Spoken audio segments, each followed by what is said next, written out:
Right, everything's unmuted.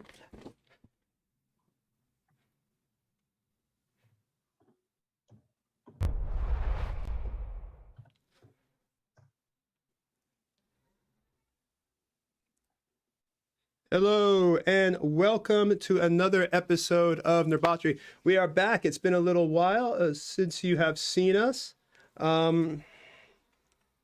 Somebody has actually getting some feedback here. Somebody has a mic open. Chuck,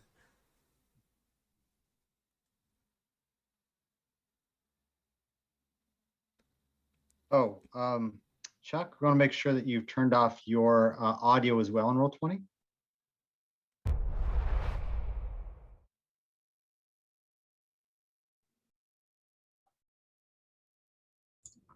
Yeah, I turned off audio and video. Okay.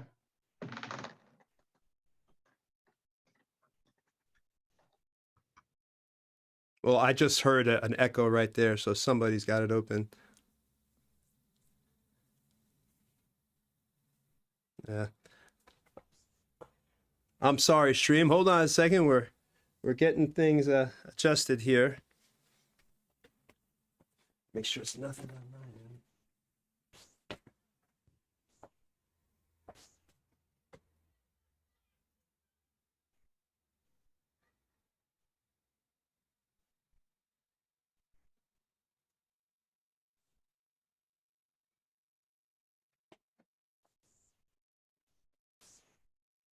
All right, hopefully that wasn't me. That might have been me there, guys, so I apologize, but we'll know right now in a second.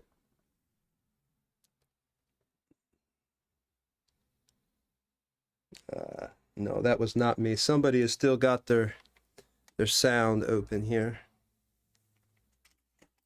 We are all muted, dude. All right, they might be me. I apologize. Hold 1 second. Might be me. Let me fix this. Oh, fun.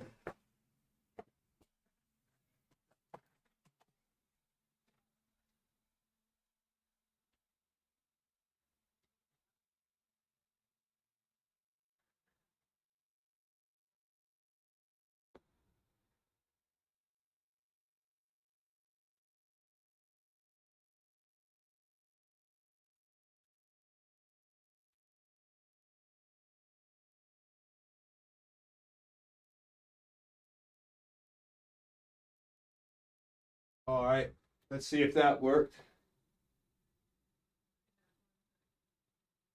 Can y'all hear me? Yes. Yeah, I hear you. No, that didn't.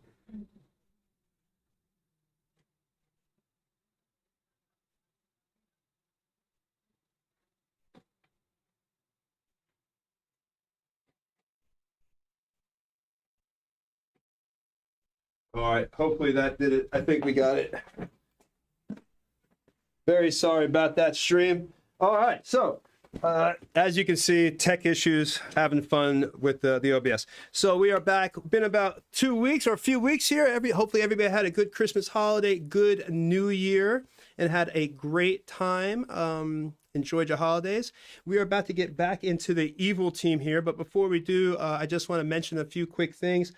First of all, want to thank all our viewers for coming in today. Thank our supporters on Patreon as well as our sponsors. Really want to thank Todd Putman over at D&D Creative Table Design. He is really, if you've never heard of that site on Facebook, it's one of the top 10 Facebook sites for Dungeons and Dragons. I highly suggest you check it out. What it basically is just a really great community of people who build terrain, play D&D, paint minis, basically anything tabletop related. It's just amazing some of the things that people do up there. So you got Dwarven Forge like I have, as well as people making their own stuff. So I really suggest you check out D&D Creative Table Designs on Facebook. You can do !mark D&D Creative, and that'll bring you a link straight to it. Also want to thank Reaper Miniatures. They are really awesome. They've been sending us a bunch of stuff. We finally got our painter. He actually just moved. So once we do our game with Luke Gygax and Stefan and Anne in a few weeks, we're really going to be pushing forward for that painting show. Right now, we're gearing up a lot for that.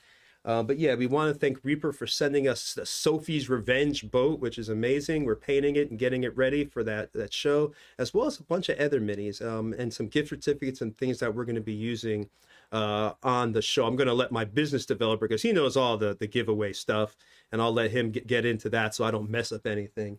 But also want to thank Troll Lord Games. Chuck over there at Troll Lord is really awesome. He has come through for us on the last, big show that we had and gave us a whole bunch of giveaways. They are a really great site for supplemental materials, anything that is basically Dungeons and Dragons related. So if you're looking for anything for a player or a DM just to enhance your game, I really suggest you check them out. And of course, want to thank Stat Trackers. We used to have good old, James, who used to play Bramblebeard over on the good team. He retired to a life of adventure or a life of riches and everything else as a dwarf, but he actually owns Stat Trackers, and what they are is, you see me use them a lot on the show. They basically make it so I don't have to go into the monstrous manual and look up. In fact, here's one right here. It's right in the book. I actually use them also for bookmarks. They're awesome just all around, but they're very useful. So it's a DM resource. So you don't have to be flipping around. You can have this stuff right in front of you and instantly look at. So again, my name is Tony.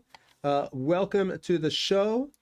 I'm going to let the players introduce themselves. That is not meant to be a Dutch angle. We will fix that. And let's start with, who should start introducing themselves first? We'll actually start with, we have a new player today. So we'll start with him. Chuck, why don't you take it away?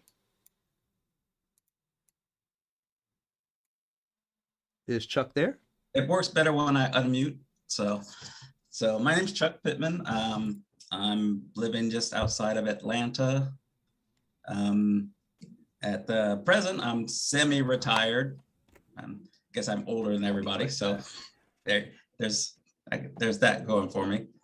And I've been playing D&D since, I don't know, over 30 years. So Yeah. Just looking forward to the game. All right. Well, thank you for coming, Chuck. And let's go with Eric. Cool. Yeah. So I'm Eric. I'm playing Cutter. He's a Wood Elf Barbarian. And he's been here since the very start. Very long campaign. Part 2. As an aside, Chuck is a longtime friend of mine, and Met him when I was 18 Damn, at a gaming convention. So that was that's a when minute. that's when conventions were black and white. Is that long ago? But anyway, yeah. So looking forward to playing, and I'll just make a quick note that the giveaways for the Loot Gygax Yeah, go for it, Eric. event, I'm going to talk about those on the break. Oh, okay. Yeah, it's major giveaways. We got a whole bunch of stuff that we're going to be doing. So I highly suggest you stick around to see that. All right, let's go ahead and go over to Miss Space. As I'm Space, I'm totally forgot what I was about to say. Oh man, I'm so glad to be back. Playing Tempest, the half-elf storm sorceress. Of course, I'm involved with Cutter. Yeah, I can't think of anything else. But yeah, Happy New Year! All right, well, next we'll go with Young. Hello, guys. My name is Young. I play a resident paladin, Yuri. Happy New Year. We're just looking forward to some fun. I'm really just looking forward to having a little bit of chaos today, as it's been quite a bit since I've seen the last of all of my fun friends here.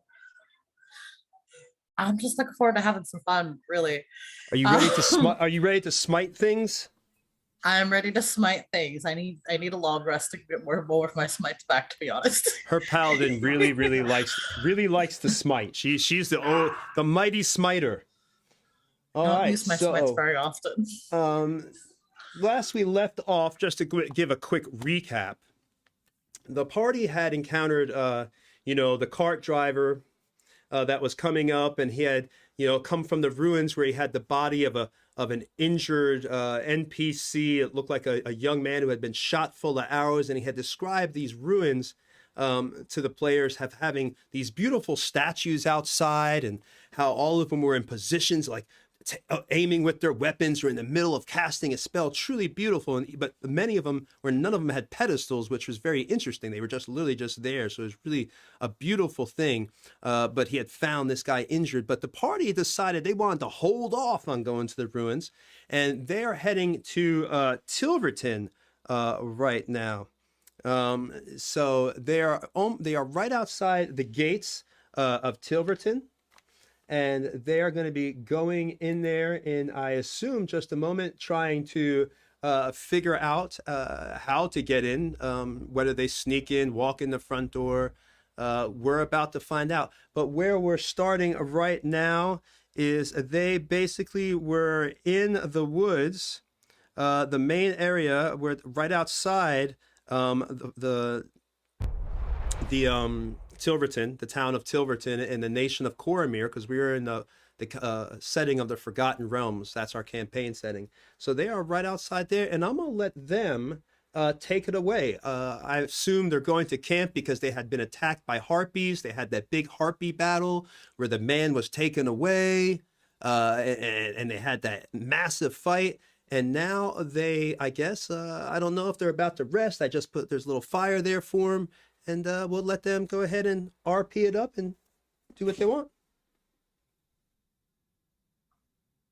How far are we from Tilverton, Tony? I'd say you're just like, an hour or so. You could be there about another hour. So can we just head there now? Could you head there? Oh, yeah. If you want to go ahead and head into Tilverton, you can. Yeah, it seems like everything's trying to murder us when we sleep out in the forest. Okay. That's not good to you guys? Yeah. Yes. I'm just like holding my head and my back because I fell out of the air. So You fell out of the tree, or you just fell out of thin air? I think I fell out of the air, hit a tree, and then hit the ground. It did that spin effect, where it's just like a boulder rolling down the hill, and it fucking hurt. Oh, I think Yuri's just uncomfortable from having just sitting up against a tree, because she's like, this is not comfortable. I need a bed. Do you guys want to see where you are on the map, where Tilverton is, Yeah, that'd be great. okay? Yeah. Hold Mm. on. Actually, to get you there. All right. In a second, it will kick in. But you are right. If you look at the Thunder Peak Mountains, you're kind of right above that. You'll see in a moment when it loads up. And if you see where it says the Stonelands, you are to the right of the Stonelands. And right where there's that intersection of the road, and that dot is Tilverton, right below where it says Thunder Peaks. And above, right in the middle of the Thunder Peaks, that road going through the Thunder Peaks. Okay. Great. Lightly wooded then. Yeah, you're lightly wooded. Then you've got, obviously, you could head to the Thunder Peak Mountains. You've heard, again, there was rumors of dragons around that area. A black dragon had been spotted flying around there, and possibly others from the flight of dragons that had occurred a few years back, and that's where many of them displaced to, the dragons. So that's a dangerous area around there. And again, Tilverton has just recently been absorbed into the nation of Coromir. So they're kind of like a frontier almost city at this point. They're just came into the protectorate of the nation of Coromir. Okay. So we're going to head to Tilverton, and as a reminder, we have the dead bodies of those harpies in the back of the wagon for a good reason. Okay. We'll have them covered with some kind of blanket or tarp or whatever we might happen to have in that cart that we Please now own. Just a quick thing. Remind me why we took the bodies of the harpies again, or was that another job we took? No, so my mindset is that when we walk in there and we're going to have the wagon of the dead and missing owner, I don't want them to start questioning us. So we say, hey, see these dead harpies? They attacked us. They took him. And here's proof that we actually did encounter harpies. Oh, so it's the extra insurance. I figured that. Okay, Yeah. just making sure. And maybe they'll like us more too. Who knows? Maybe these things are a problem. So how are you Hey, getting into Tilverton? Just Well, walking in. yeah, we're in the wagon and we're just gonna waltz right in. Okay. and we're not gonna be suspicious. That's what I'm hearing. Cutter? You mean don't? Cutter? You mean don't do what Lucius wanted us to do originally, which is be suspicious? Did we? No, I thought he just wanted to. He wanted to avoid Lucius town. I'm was scared. sorry. Lucius is still with you. He's just kind of quiet and reading his books and looking at the rock that y'all had still found. That's what he's doing right now. So y'all are just heading into the town. Let's see. Now, of course, this is a town of about 12,000 people. So as you approach the front gates, there's some guards, they're standing outside. It's not really big front gate. It's more of a palisade. This isn't like stone or anything like that. So, you've got many carts and people heading in and out. Again, not a huge city, but because it's on the outskirts, there's a little bit of trade. And so people are going in and out. You see horses, fur traders, looks like some people are gem traders, some people with pottery as they're going, again, it's just, carts going in and out. And as you approach the front gate, the guard stops you. Business, yeah? We are looking for some supplies and a place to stay for the evening. All right. You got any weapons? Oh, we've got plenty of weapons. Yes. All right. You need to put a peace knot on all those weapons. That won't be a problem, sir. All right. Sure. Go ahead, because you ain't no weapons here in Tilverton unless you got the peace knot to make sure you keep him in your scabbard. Stay out of trouble. And go ahead. You're free to go in. Head along. Go ahead. All right. Take the reins and lead the wagon in through the gateway. As you pass by, it's like, good God, what's that smell? Take a bath, man. It might be these. I say Ah! it might be these, and I uncovered the harpies' bodies. Oh, good God. That's disgusting. Take it. Get the hell out of here. Wait a minute. Are you adventure? You must be adventurers then. Yes. Yes. Show me your papers. Ooh, adventures is a term that I understand that has multiple meanings. We are traveling through here. We are not on any adventure. We have weapons to defend ourselves. And in fact, the only reason we are alive is because we had weapons. Unfortunately, the owner of this wagon was not so lucky because he himself did not have a weapon. So there's 6 here. Or 4. How many have you? 4 or 5. Who's with you? I am Cutter. This is Yuri. My fiance Tempest. Hello. And the creepy one, he goes by Lucius. And y'all just have weapons going around killing harpies. And not adventurers. Not here. We do understand the rules and the laws of this place. So we are traveling through. Do you now? All right, go ahead and give me a performance check. Ooh. Each of us or just Cutter? Just Cutter, because he's the one talking. He's the I one should that's stop talking after talking. this because with my 8 charisma, I'm not the Oh no! I'm not the Can ideal. Can I help him? I don't know. Can you I could help give him? somebody could give him inspiration if they've got inspiration. I have Don't use it. inspiration. Don't use it. Don't use it. Don't Here you use go. it. Don't use it. Okay. I got a 9. Oh boy. All right. He looks at you. No, that doesn't add up to me, especially an elf so far from Evermeet. No, you're an adventuress. I know an adventuring party when I see one. Show me your charter. Excuse me. Sorry. You not have a charter, then you're gonna be fined. I would like to step in at this point Mhm. and do a subtle cast of suggestion. You're gonna try Jesus. to suggest on the guard? Yeah, I'm subtle casting it though. Oh Jesus. All right. Oh no, I'm not.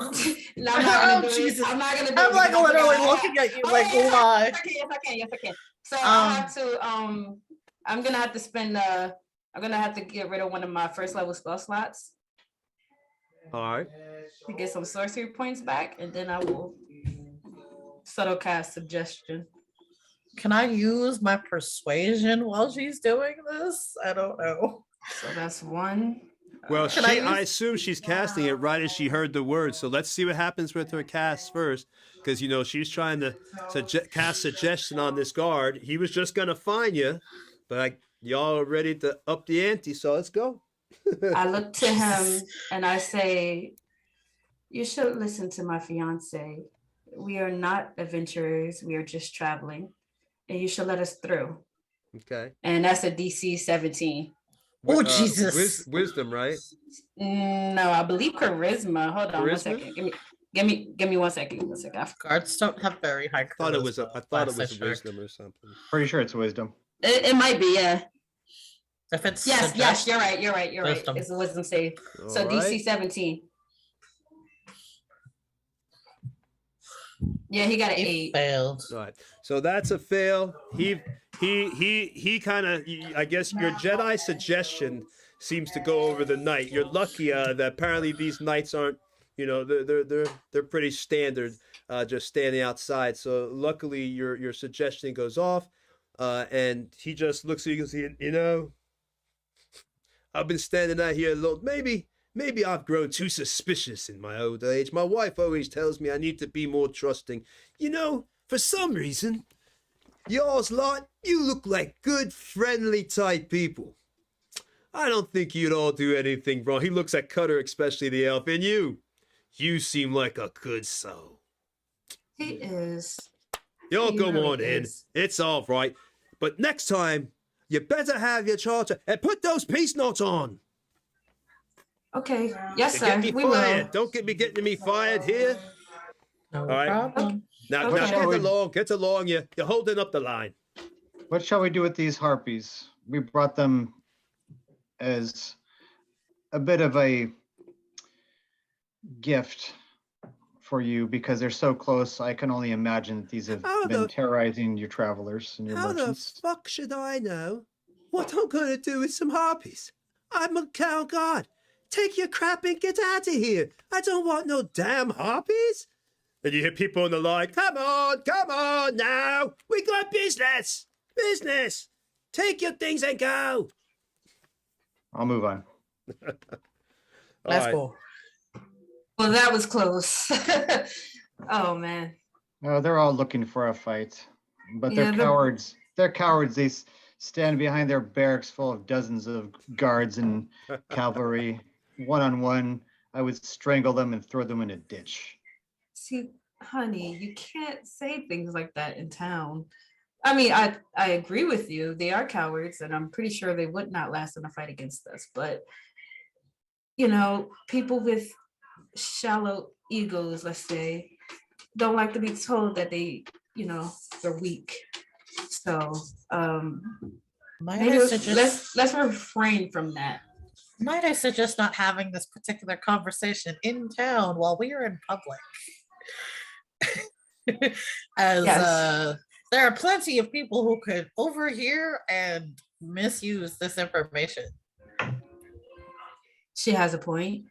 So I guess let's find out what to do with these harpies, because we're not gonna carry these for the rest of the day. Maybe we should find the main man in charge and see what he wants us to do with them. As much as I don't want to talk to someone else who's in charge. I had half a mind to ask for the constable to offer this up, but I can only imagine it will be more problems for us. I say, Yuri, you have some decent negotiation skills. Sure. Why don't you throw these blankets back over the harpies, sell the wagon as is, Mhm. no questions asked. If they ask to look under the sheets, tell them that's not part of the deal. And then the Hmm. harpies are their problem. Oh, you just want me to bring the harpies to the constable, really? No. Sorry. I'm saying find someone who you think you can sell this to. A gold piece, something very cheap, sold sight unseen. Then the harpies become their problem because the harpies are in the wagon. Don't let them look under the blankets. You can do this. I will certainly try. I don't know how well this is going to go, but I will certainly try. So I'm gonna put the blankets back over the harpies. And I'm just gonna ride around. I'm gonna go see if I can find some merchants. I'm gonna ask around a bit using my charisma. So while she does that, I'm gonna say, I'm sure you got this, right? And give you a bardic inspiration. I'm like, I give you the awkward smile I can do, and I'm like, and it's like the only face I can give you, and then I just go on my way. I'm like, I will come back and find you all, unless everyone wants to come with me. I that was feel like good. I feel like she shouldn't go alone. I just feel That's like why I'm not. let me come with you. I got a decent negotiation skill too, so I'll let you talk, but if I have to step in, I'll step in. No worries. I'll put on my peace knots and head for the nearest tavern. Okay, so let's start with the people that are trying to get to the store. You ask around, Yuri, and who's going with Yuri? Does I anybody believe go? it's Tempest. Okay. Yes. Yeah. So you and Tempest, you ask around and you hear that there are some stores. The equipment shops in Tilverton aren't that great. Again, this is more of a frontier city, so you're not going to find anything that's more than 10 gold pieces usually in this town. The only thing, basic rations, basic supplies, things like that, tents, rope, lanterns, basic stuff like that. But Tilverton is known for its horses, so they let you know as you're talking when the townspeople, as you had grabbed by the townsperson that's told you this information, so you now know there's some general shops in this area. And of course, you got a horse breeder, because Tilverton, again, is known for breeding a very fine horses. So if you want to head to the general shop, I've got that up there and we could go there. Is that what you want to do? Sure. All right. All right, so you head into this shop, and as you go in there, it's basically a general goods store. Like, you see the sign there. You go and there's all types of provisions. You've worked your way through the street, and when you get in here, you see all type of provisions, cheese, wine, all the stuff you would basically need in a general store. Got rope in one area, some barrels, pickles, again, everything there. The guy greets you. Hello, and welcome to my store. This is Grimrold's Revenge. What could I help you with? You looking for something? I'm looking to sell something, really. Oh, you got to sell? Oh, I'm looking to buy, but I don't have a lot. I can only buy a little here. Not much of a high-priced crowd, you know what I'm saying, in Tilverton. Oh, I forgot what happened. Go for it. Go for it. I was gonna say that's fine. We're looking to sell cheap. Yeah, sell cheap. You're locals. You ever been to Tilverton? You're just traveling through from the Dale lands, coming from the north, or you're coming south from Cormier or something like that. Maybe Marsember or Suzel. The Dell lands. We're just passing through. Just passing through. Oh, right. So, you said you got something to sell here. Let me see. Don't mind me, mess. He pushes over a little bit of stuff, and you can tell this guy isn't the cleanest guy as he pushes stuff. You see a little roach of running and scamper away. Oh, don't worry about them. Everybody's got roach bugs. Just a little roach bug there. Anyway, what did you have to sell? I see a roach and I immediately start backing up. I'm like, I'm gonna point to the door, and I'm gonna point. We have a bit of a cart. We have a cart and a horse that we kind of like to sell, as we really don't have any need for it. Yes. And Go ahead. So, I was wondering what you could give us for this. For the cart? Yeah, A cart? Just the cart and everything with it. You are welcome to take everything on that. Yeah, it's been in my family for a really long time, and it passed down. My father passed it down to me, and I can't maintain it anymore. It's just become too expensive. So go ahead and give me a deception roll. From her for me. And I'm gonna do Why? Because she's lying. I'm gonna go with an insight. Oh, you're lucky. I don't think that I got proficiency in deception. I know. I would have given you. I'm not gonna even. I would have given you. I'm not gonna even try. Guidance. I know you made it. I'm not gonna even try that one. Yeah, I got 25. Yeah, my guy can't even roll that high. I'd have to give myself like a bonus. All right, so you're able to deceive him with your. Well, that's a sad tale, I've heard a lot of things. Most of the time I talk to my cats. This area is not known for cats. Always be good to cats, by the way. If they want to go out. Yes. But anyway, that is a sad tale indeed. But So sad. So how much you want for that card? How much are you willing to give us? 2 gold pieces. Sure. Yeah, you can. Yeah. Yeah. Okay. Sure. Well, 2 That gold works. pieces it is then for your entire cart and your horse. All right. Well, thank you very much. That's a very good deal. Anything else you want? Maybe we'll come back and Yeah. see. Right now we just want to go to the nearest inn. He's Tavern. almost Do you know where jumping the up and nearest- he's almost jumping up and down with excitement. You're looking at the cart and the horse. And he's looking at you, trying to hold back a smile. All right. The inn. They've got a few good ones around here. The Whispering Witch is pretty good. It's a dark, cozy, shady place. Lots of unexplained sounds I've heard and often heard, but I wouldn't worry about it. It's owned by 2 sisters, Alina and Jansabel. A really great inn. Here, I think it's right down the road. Here, let me show you. You should be able to see it if we go outside me shop. Sure. Also, I just want to say all sales are final and no refunds. Okay. Oh, no, no problem. There's no way I wouldn't want a cart and a horse. Normally, horses sell for 70 gold pieces. What a deal you just gave me. Yes, done. you are. I'm so glad that my father's card is going to be put into your hands. Oh, absolutely. Father's cart with a 70 gold piece horse for 2 gold pieces. Thank you. And a cart as well. That usually sells for another 30. What a deal. Oh, I mean, wise, shrewd negotiator that you are. Yes, yes. And are we walking with him as he's saying this? Are we out of the store?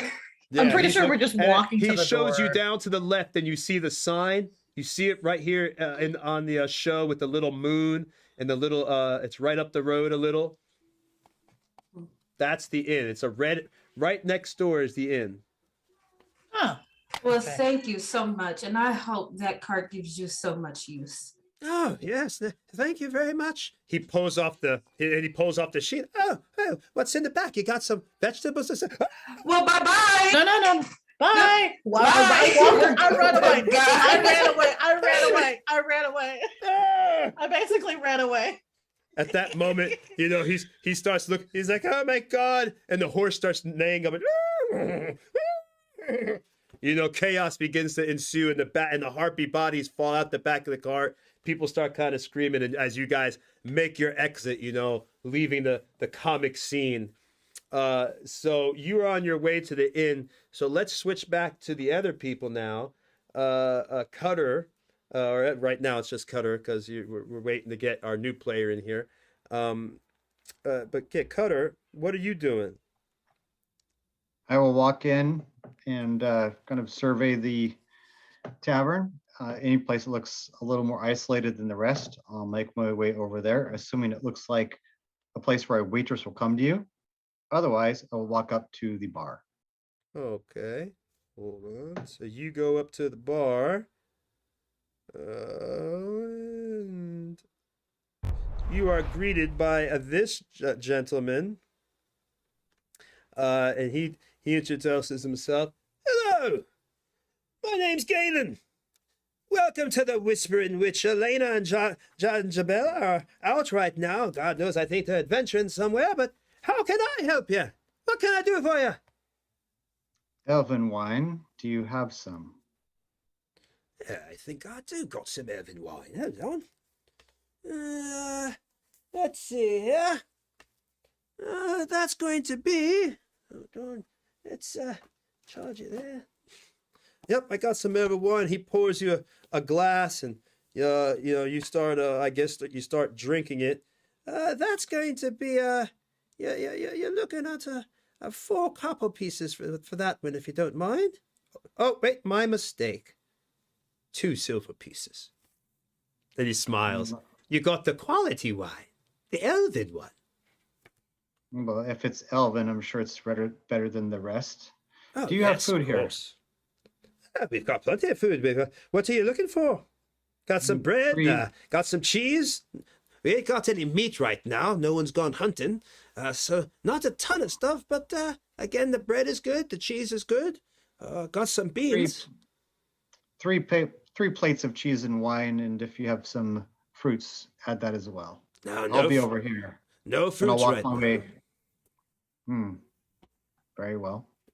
I'll make my way to that cozy corner with my wine and wait for him to bring the food.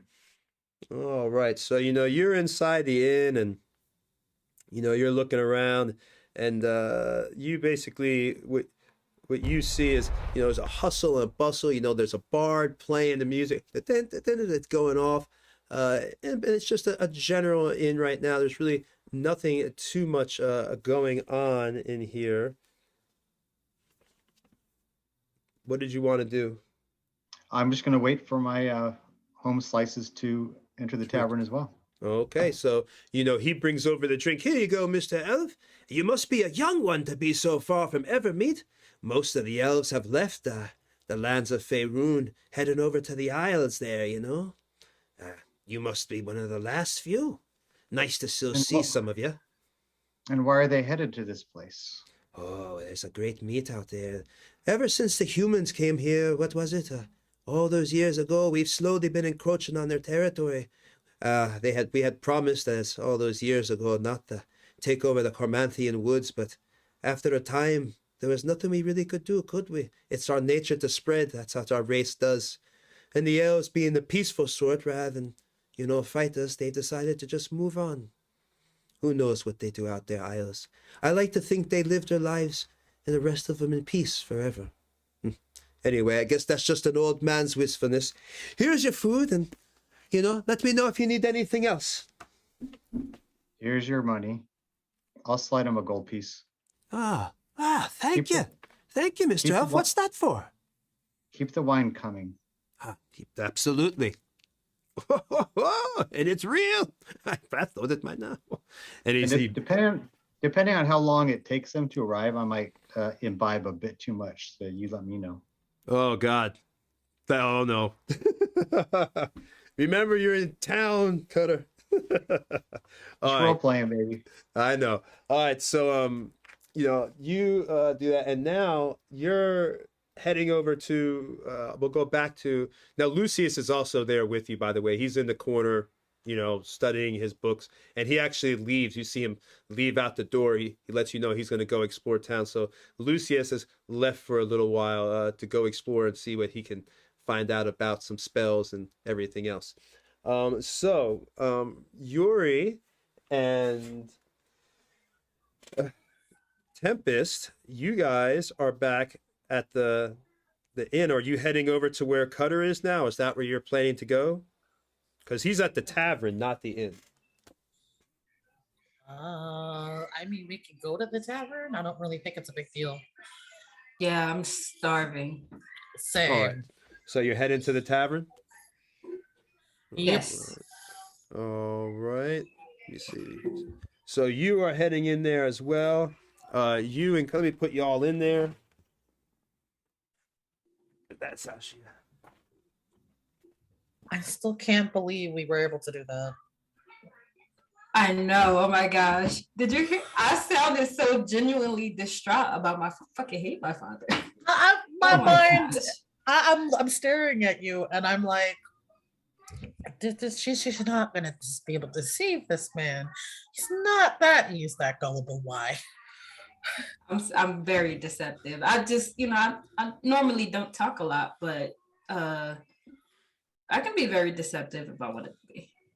It's all good. It's just my deception. It's a little low because it's mostly intimidation. Hey, there's a time for intimidation and there's a time for just plain out lying. And I feel like we're gonna do that a lot in town. So, Oh yeah. but did you see that guy though? Did you see how he almost fainted? The fact that he had roaches in his shop didn't Oh, I know. surprise It was me. quite disgusting. Oh my gosh. I was just like, let's just get out of here. I was so disgusted. I was like, Well, maybe now all that blood and gore and stuff on the back of the cart is gonna make him want to clean up his shop. let's just make sure we don't get caught by a guard again, because Lord knows we don't want that one again. Oh, we just act normal. We can act normal, right? I think. I would think so. Let's just hope Lucius doesn't get us caught this time. Because remember last time about what happened with the Cormier guards? I think Lucius is okay. I'm worried more so about Cutter though. He's been on his own for a little while. I think we should hurry. Cutter's Well, had he about only really been. Cutter's had about 20 minutes, right? Well, about 20, 25 minutes because you've had to walk a little while, across the town. As you were walking across town, you actually had saw that a lot of the wild magic is starting again to continue to spread.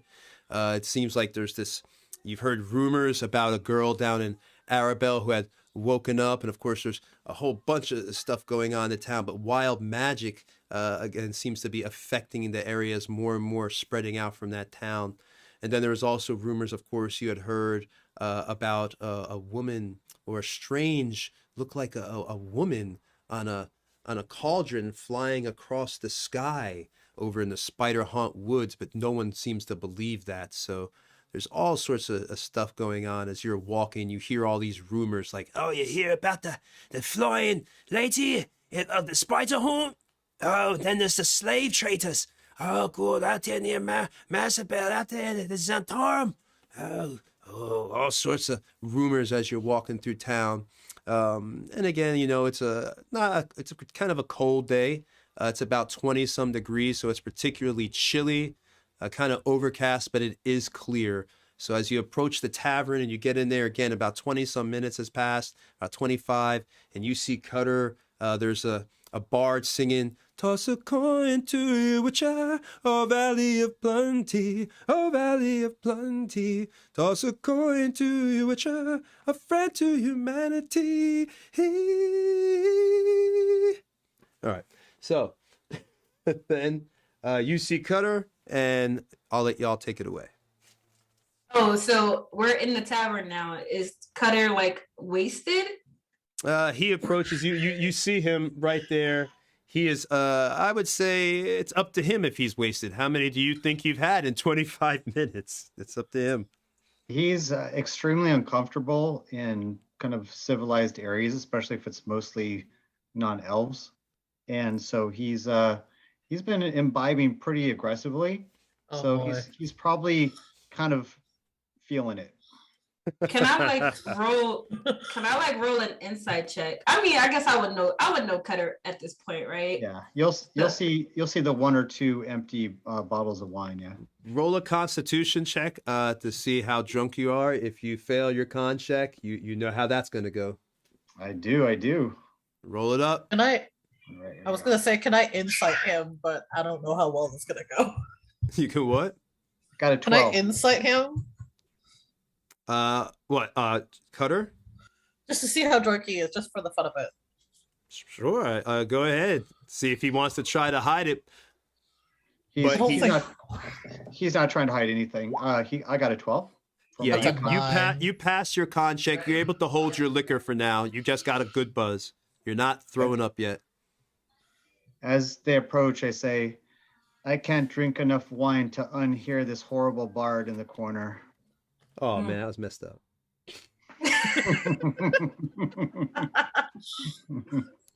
I'm gonna Oh, boy. can I kind of do like a perception check to look around the bar? Mm-hmm. Okay. Go ahead and give it to me. Your insight, you don't notice anything. Cutter seems to be absolute just fine, like holding it together.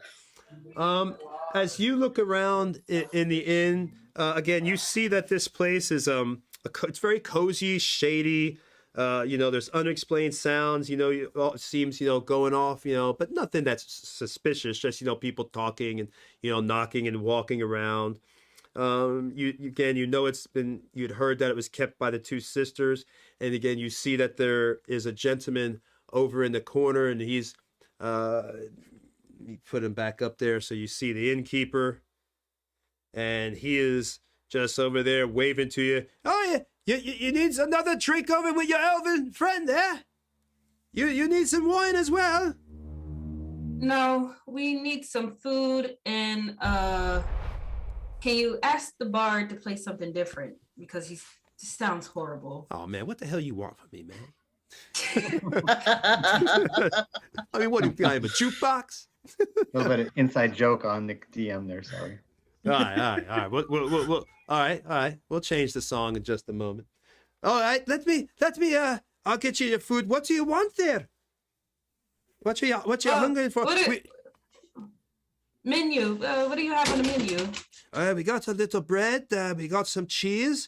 I actually was digging through the back for my elven friend I met not so long ago, who tipped me with a nice gold piece, and I'm sure his friends will do it as well. And he found some meat to go with his wine. Well, I'm his fiance, and I would appreciate if you stop bringing us wine, please. You don't want any more wine? No, thank you. Well, that's But strange. we will have that food, please. Okay. Yes, All agreed. right then, lassie. Unfortunately- I'll get that. And you for can keep the gold. You can keep the gold. Oh, Well, I plan to. I wasn't going to give it back. Was it planned or not? How much for the food? Well, altogether, he's already had 3 bottles of wine, which was amazing. He's able to put that much back. I turned the testing. cutter. I turned the cutter immediately. 3 bottles. Well, he's not that drunk yet. Oh, I don't know anything. So I'm like, he looks fine. He looks fine. The 3 bottles of wine look fine to you. Again, but in reality, Yuri's probably like, he should stop drinking now. But What time of day is it? What time is it? Pretty sure it's the right morning. now, you guys, it took you a few hours to get there. It's only about, I'd say, 11:30, 12 o'clock. In the morning. Yeah, it's not, he's an early drinker. Yes, apparently. So how much was the food? I'm sorry. Well, altogether, the 3, 1, 2, 3 for the wine, that's 6 gold pieces. Then you had the bread and the loaf, that's another 2, plus a cheese hunk, that's 8. And then so you got 1 gold piece and 1 silver piece. And of course, I know you said you wanted something as well.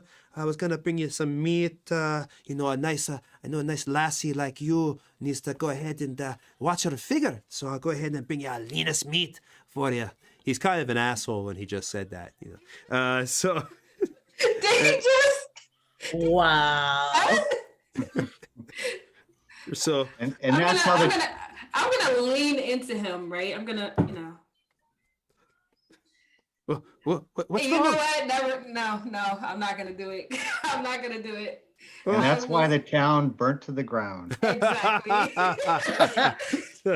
Yuri is silent. I'm gonna think about it. I'm gonna think about like electrocuting this guy from his head to his feet. And I'm gonna look at him and I'm gonna just smile and nod and say thank you. I'm gonna give him a gold piece. And I'm gonna send him on his way. Thank you, lassie. I appreciate it. I'll have your meals in just a moment with that meat, some cheese, some bread, and I'll bring you some water. But I'd be careful with the water. It might give you a stomach ache if you ain't used to it. But you don't want wine or ale, so that's all we got. All right, and he heads off, to get your food and stuff and everything else. I didn't hear what you said about the perception check earlier. I'm sorry. Oh, you were what were you looking for? You were just looking around, right? I just wanted to get the feel of the tavern, see if anybody is like watching us, looking at us, No, right now it's just, again, you saw it was cozy. It's a nice, shady, cozy place where you're at, the Whispering Witch. You don't really, there's a little bit of hubbub in there. Again, you hear the bard is singing. They've changed the song to Duran Duran, Hungry Like a Wolf is now playing. So that's what's rocking down in there. No, but you don't see anybody suspiciously. It looks like most people, this isn't, again, it's not a huge town right now, and it's early in the morning. So again, you're in the tavern right now. There's only a few people there, although right now in the picture I have for the setup, there's like a ton of people, but in reality, there's only like maybe 7 or 8 other people in there. I have cheese and wine for you. And some bread. I grab Cutter's face, right? And I'm like, are you okay? The more I Three drink, the more I'm okay. You know you're not supposed to drink. Well, not this early anyway. At least it's not while we're in battle. Yes, but Cutter, you remember the last time Cutter was drunk? And when we were just about to face Calderon, he literally fought me for an alcohol bottle. Unfortunately, this is how I have met him since the day I have been with him. He drinks. Unfortunately, I have accepted that. That is the norm. Although you are right, and you are the only person he will tame to. No, well, not tame. I just want to know if you're okay. Yes. Are you okay? That love lost to you, but you weren't around. Are you uncomfortable in this setting? Does it make you uncomfortable? I don't like these places. But as I was drinking, I was having a strange vision. It not unlike when we were we were in the that cavernous dungeon, and we found Helen back, that cleric. Remember her in the cage? Remember us finding her there? The troll had captured her. Mhm. There was a feeling I had as if I knew we were to find her before we did. And again, do you remember that other cleric that was stuck in the webs with that vicious phase spider in the dwarven dungeon? Again, I sensed that we were going to come upon this cleric, and now as I sit here in this tavern, I feel like we're wasting time, and there's yet some other cleric that we're going to happen upon that will join our party. I don't know. I have You no mean- explanation for this. But it's how You I mean feel. you mean one that won't leave us? Apparently. Hmm. That is my hope. I feel as if some other self is more connected to that cleric, and that one could be more relied upon to be staying with us. So, if you have this feeling, where should we go? I think we should get what you need in the supplies, and we leave the town as soon as possible. We head for the ruins. They want us to have an adventuring license. They can kiss my elven arse. But Oh. what? Did I offend the DM? No. I was just with, oh. But we will raid that place, kill whatever there is there, take whatever shinies there are, and we will leave their territory as planned. But yes, I think we should leave, Tempest, Yuri. So eat your cheese and your bread, and let's get the supplies. Yuri is silently smirking to herself as she's watching.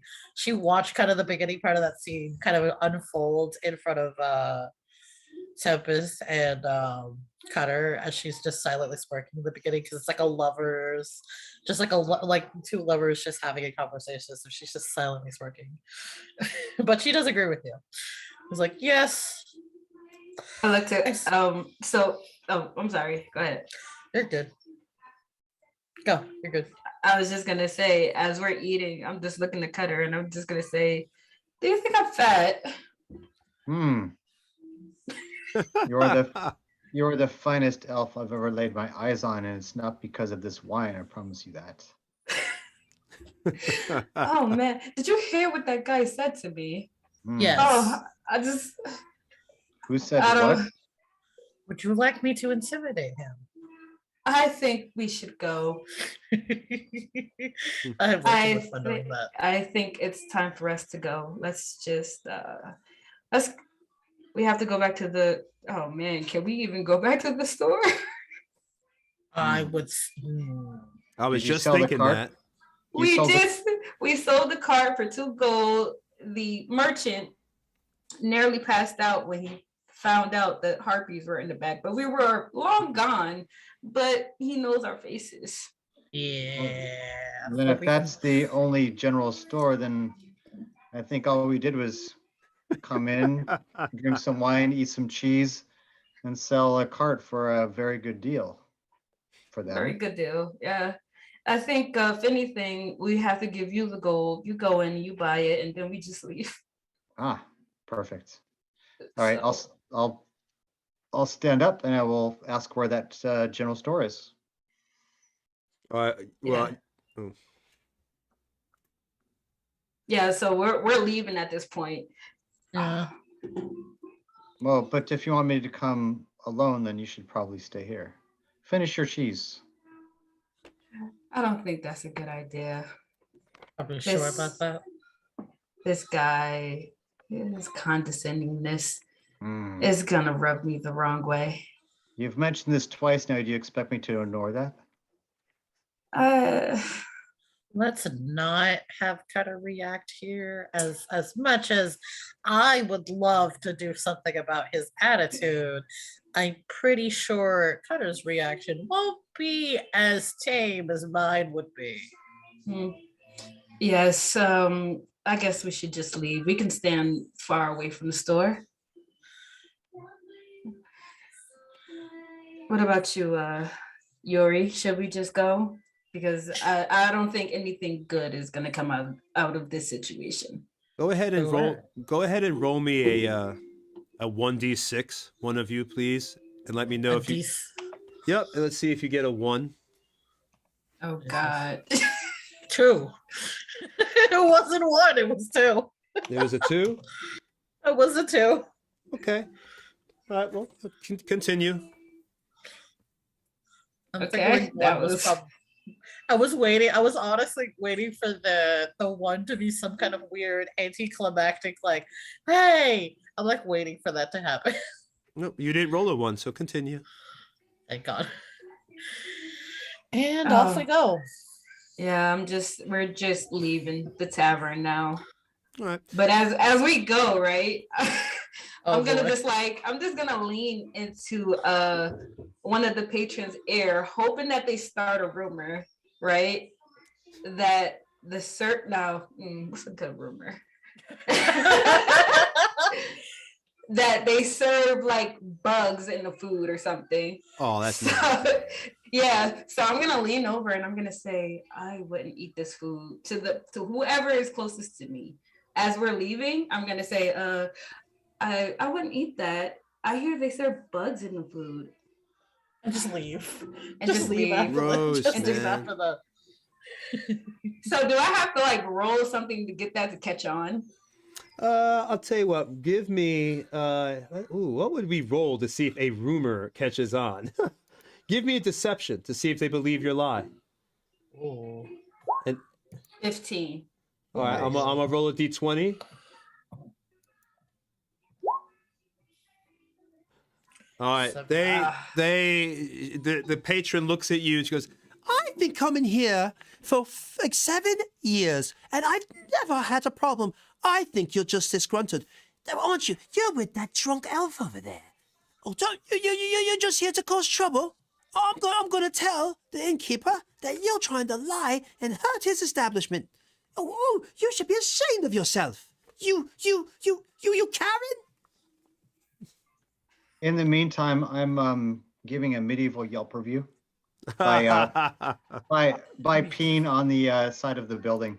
Oh my Jesus. All right. And- Roll me for that. Roll me a d6 again. Right. See if you get a 1. Please don't be a 1. Please be a 1. Please don't be a 1. I got You got a 6. 6. You got a 6. Okay. All right. So Aw. you are able to pee. No one notices you're peeing.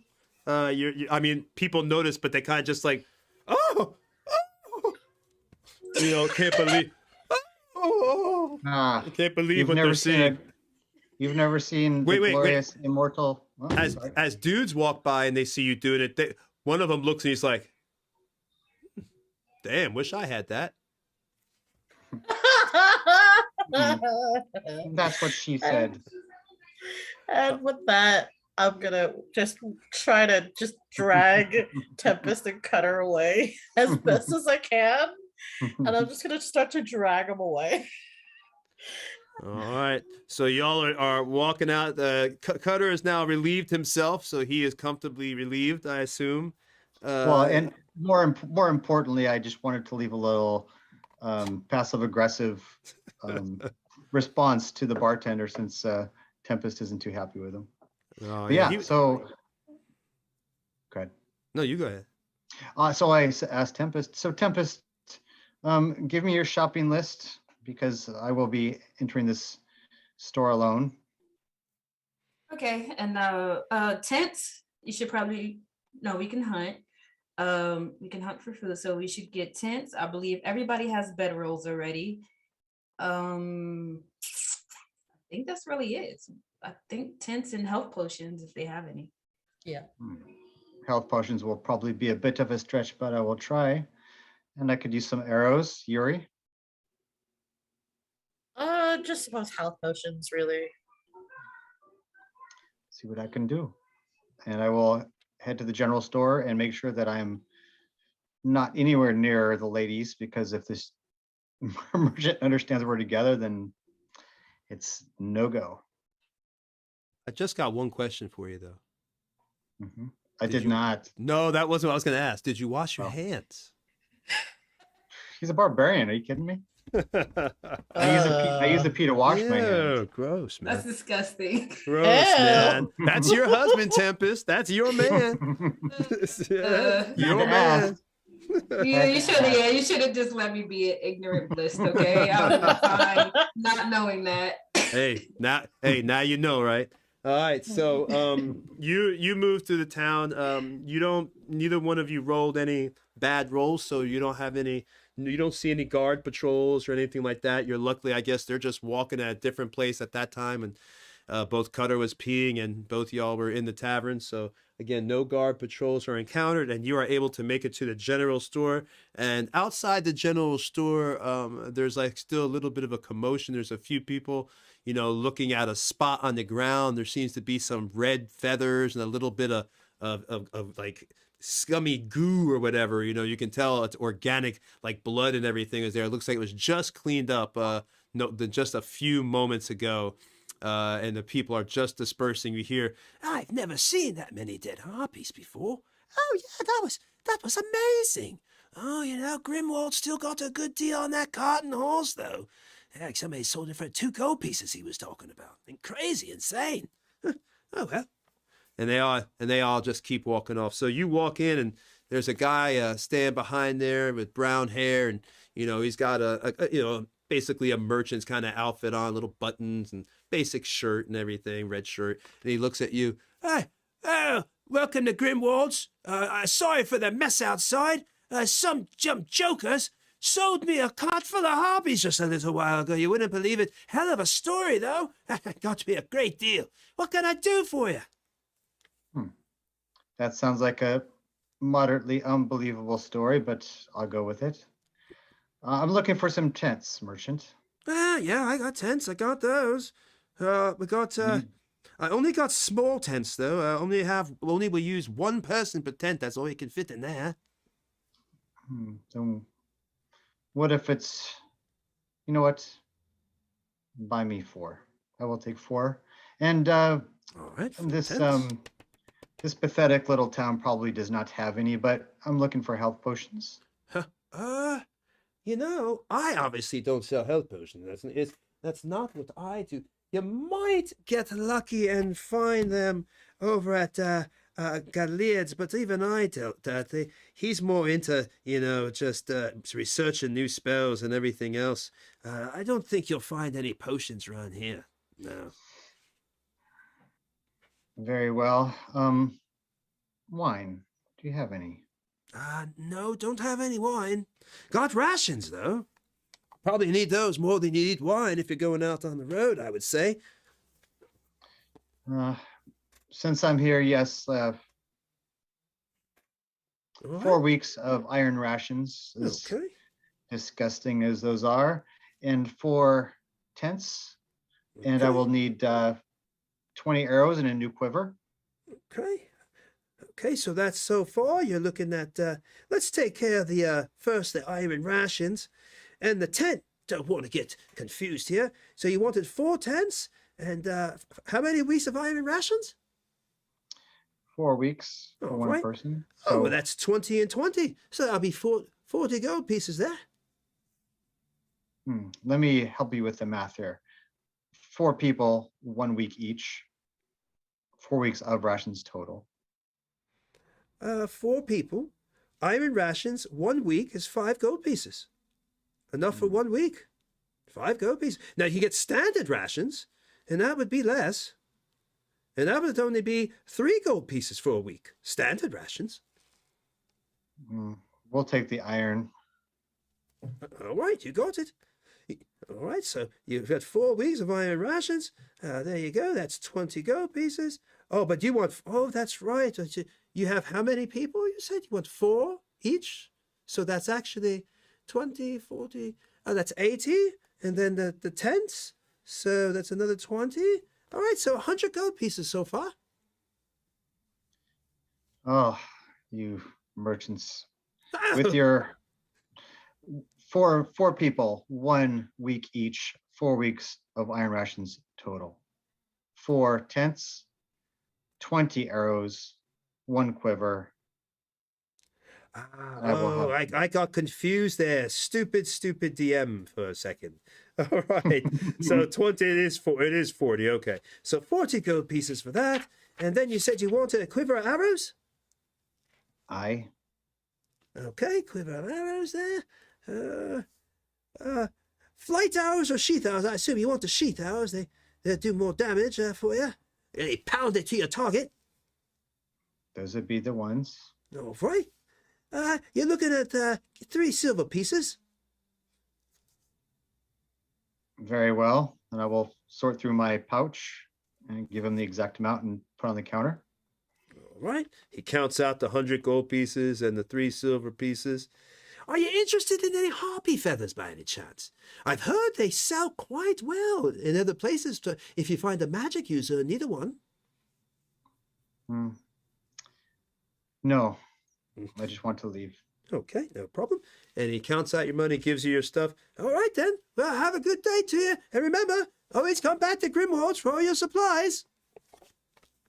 Yes, and clean this place up, will you? You humans are disgusting. And I'll walk out.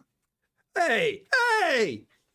And he doesn't chase after you. He's just like, you hear him as you walk out. I heard that. It's offensive. And he's just, Okay, I'll make way to the ladies, and we will separate our tents so we can each be carrying these separately. And we'll grab Lucius and we'll split. All right. All right. So y'all are going to leave the city then now? Yep. All right. Yep. All right. So it's now, you're leaving. It takes you about, you're kind of, again, you're in a larger town. So it takes you about 30 minutes to get outside. You're near the center.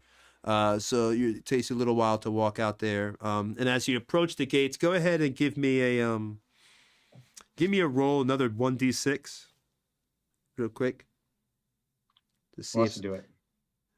see if some exciting stuff happens. All right. So as you walk by, guards just look at you, they don't even, they look, kind of eyes go up, but then, they wave the other traffic in. They're more concerned what's coming in, and he's checking a merchant as he's walking, and he's waving people in, and you're able to get out without being accosted by the guards or anything like that. As we walk out, I will kind of puff my chest out, very proud of myself.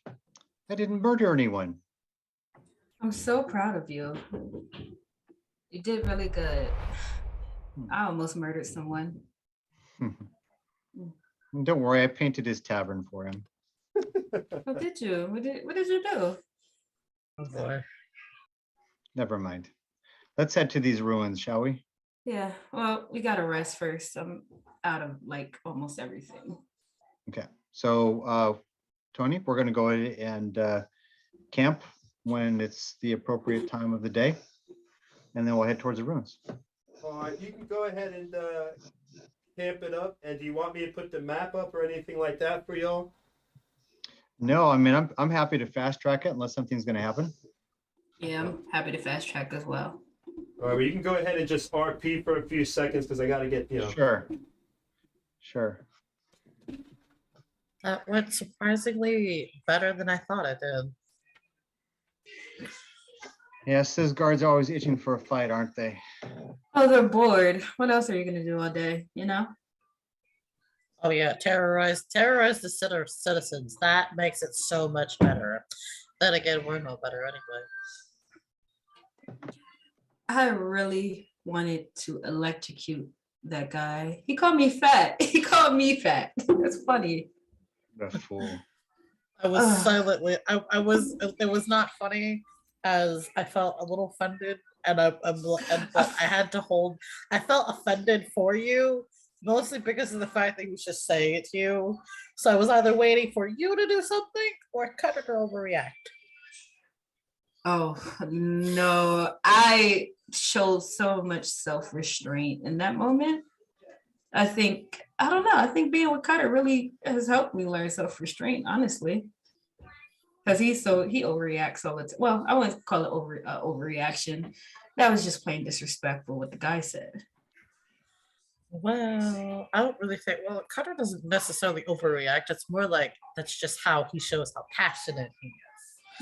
I'm saying it very lightly as I'm saying this is I'm not really trying to cover up for anything. I'm just saying it very lightly.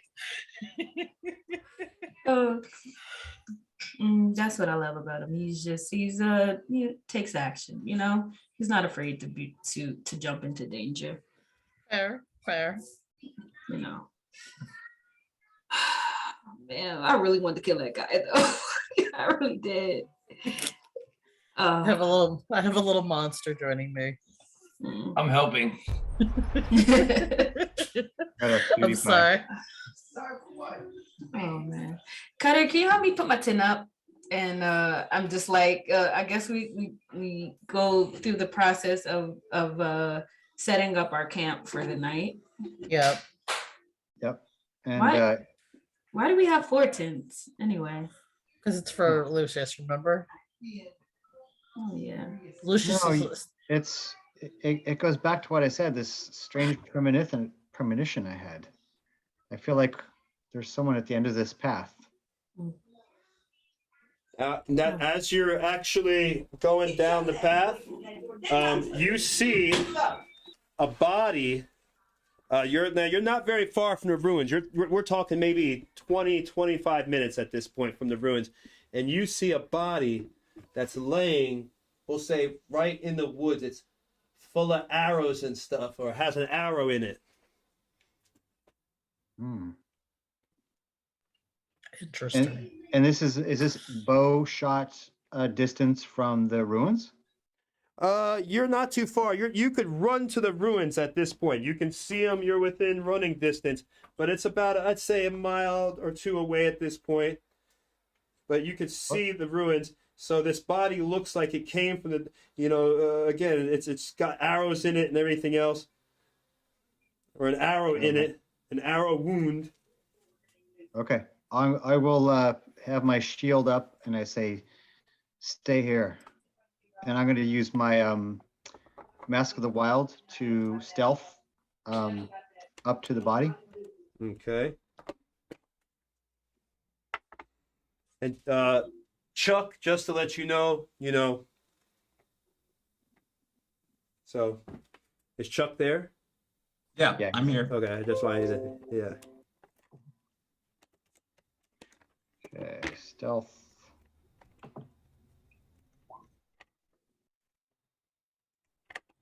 Got a 12. And then I'm gonna make my way over to the body.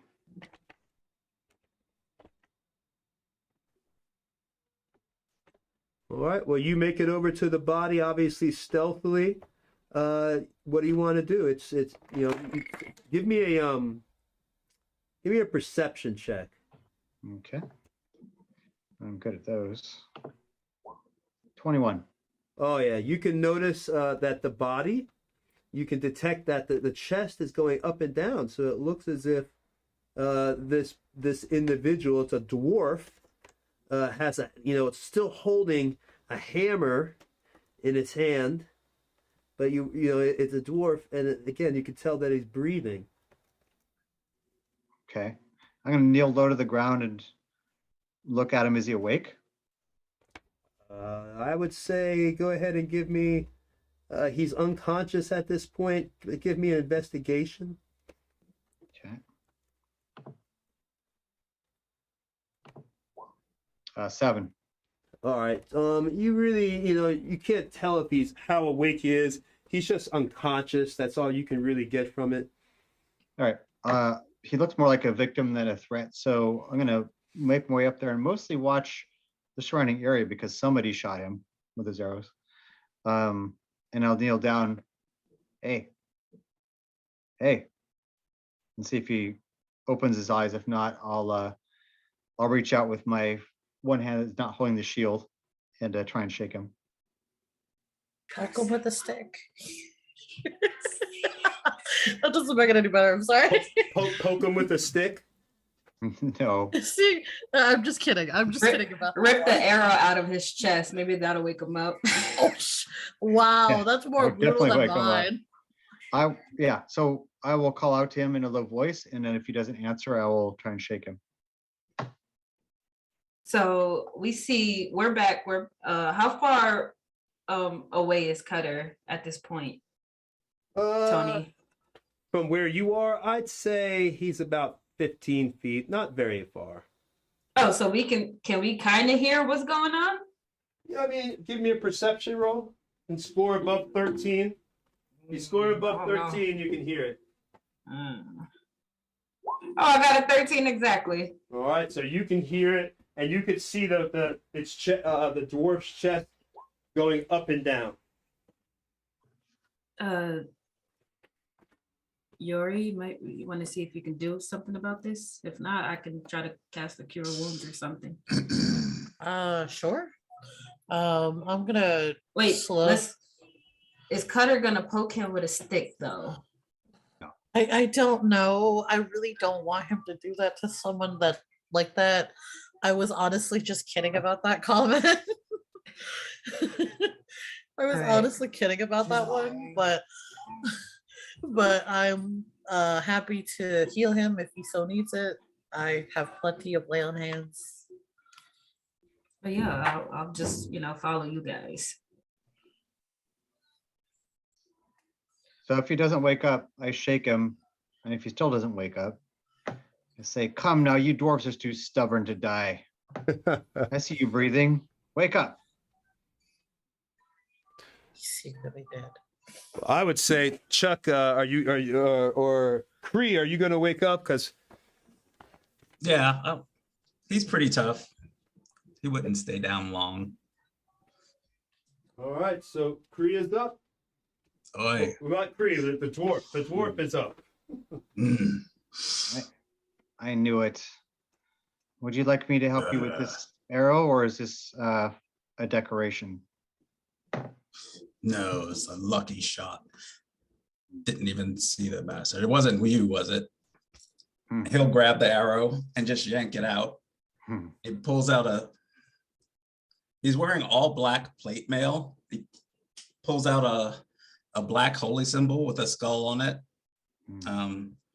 You might recognize it as the symbol of Baal. There's slaying to be done. He slaps his hand on his chest, and there's like a blackish purple energy flows through it. He takes it away, and the wound is healed. The cleric I had premonitions of. What is your name? Free Blackhammer. I am a cutter. And these are my friends. Those should be coming up shortly, and you see both of Tempest and Yuri. If you guys want to describe yourself, you know what I look like because you're looking at the screen. So Kree is 4x4, and he's got a little extra weight, but there's still mostly muscle under there.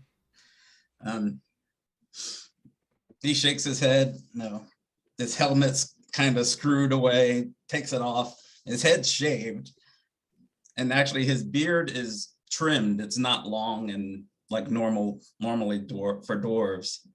He does have a long handlebar mustache that hangs down to his chest, but his beard is cut short, and it's mostly black, a few streaks of gray. His eyes are they're black. You can't tell where pupil ends because it's just all black. You look much cooler than the other dwarf that was with us before. Who's the other dwarf who's with you? He was a Durgar. He was good, I will say. But I like your style. And besides, you're a cleric. We love clerics. So you're headed to the ruins? We are. Is that what happened to you? I had heard rumor that there were Zentarum in this place. I have a blood feud with them. I have no love for them myself. In fact, Good the to ones in another territory are not fans of us either. You might be all right then, Elf.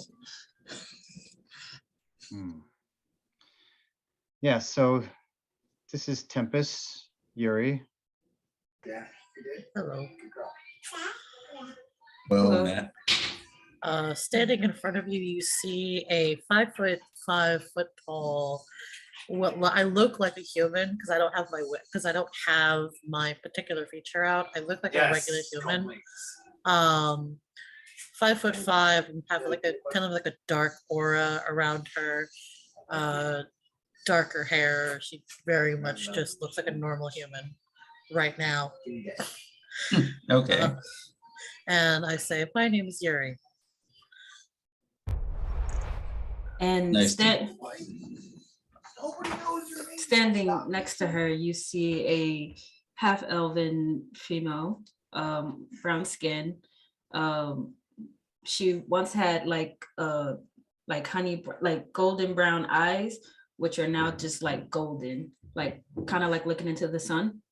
And she wears like golden robes.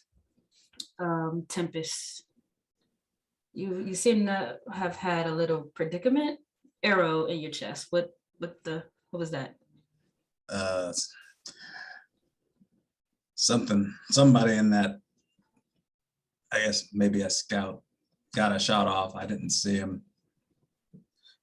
But I'll find him and deal with him. Who was Guessing it? you're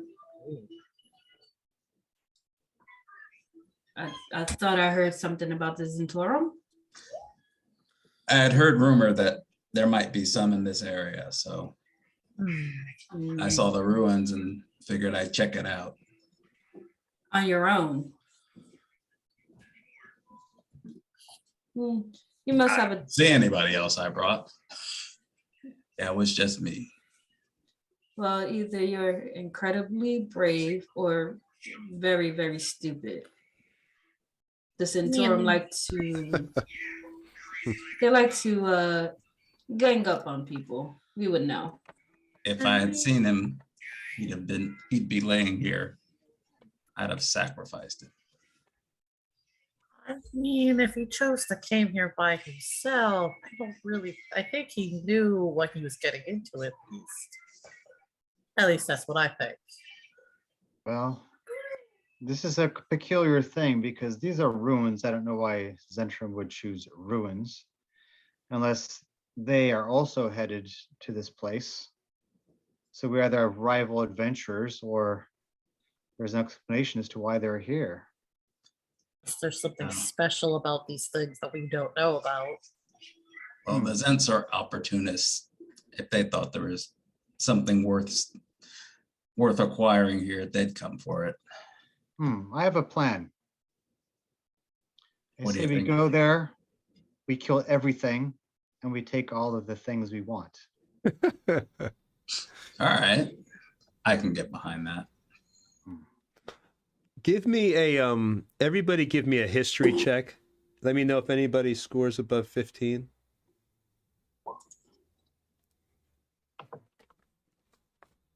Oh, and by the way, that's our friend Lucius, and I'll just like point back to Lucius, who's like reading his books. He's up against a tree 15 feet from us. He doesn't talk. Well, no, that's not true. He talks a lot. I can't even lie, but he's just studying at the moment. Surprisingly, I had an 18 on my history check. All right. 13. As you get anybody who scored above a 15 or above, as you get closer, Cutter, in your mind, as your elves, you'd heard stories and everything, and you begin to recognize. Let me put the ruins up there so you can see them. You know, in your mind, it's like you've heard the stories, and then you realize that these ruins are kind of from these stories. Get it up there. Hold on. There we go. All right. And what you remembered about these particular ruins, that years ago, these were, it was a monastery in the broken footholds of this, kind of this area around the Thunder Peaks mountain range, because you're kind of like near the footholds now of that area. And legend has it that arcane grounds were once the premise for evil summonings and bizarre demonic masses. Little is known about the Tellarad now. That was the monks that had been in this monastery, these ruins. However, the monasteries and its grounds stand mute and foreboding against the rugged foothills. To date, no one has ever fully investigated the premises. If someone has, he or she has not returned to tell their tale. Like I said, it can be seen from a distance, and at the base, it actually says "Cure Curads." Well, you can't see that, but you can see it from the distance. And that's This the place- history that you know from being an elf. You actually kind of heard about these ruins because you recognized them as you got closer. This place, it is rumored to be a place of dark summoning of power, so I could see how Zentur may be interested in it, or perhaps they have attempted to cultivate this power if it exists. Either way, just a bit of information for you because the same thing will happen regardless of whatever's there. I will lead us. Give me 30 feet of berth. If we have an ambush, I can take the brunt. All right. As you get closer and you actually approach it, as you can see right there, you notice that outside the area, let me give you this information one moment. This information one moment.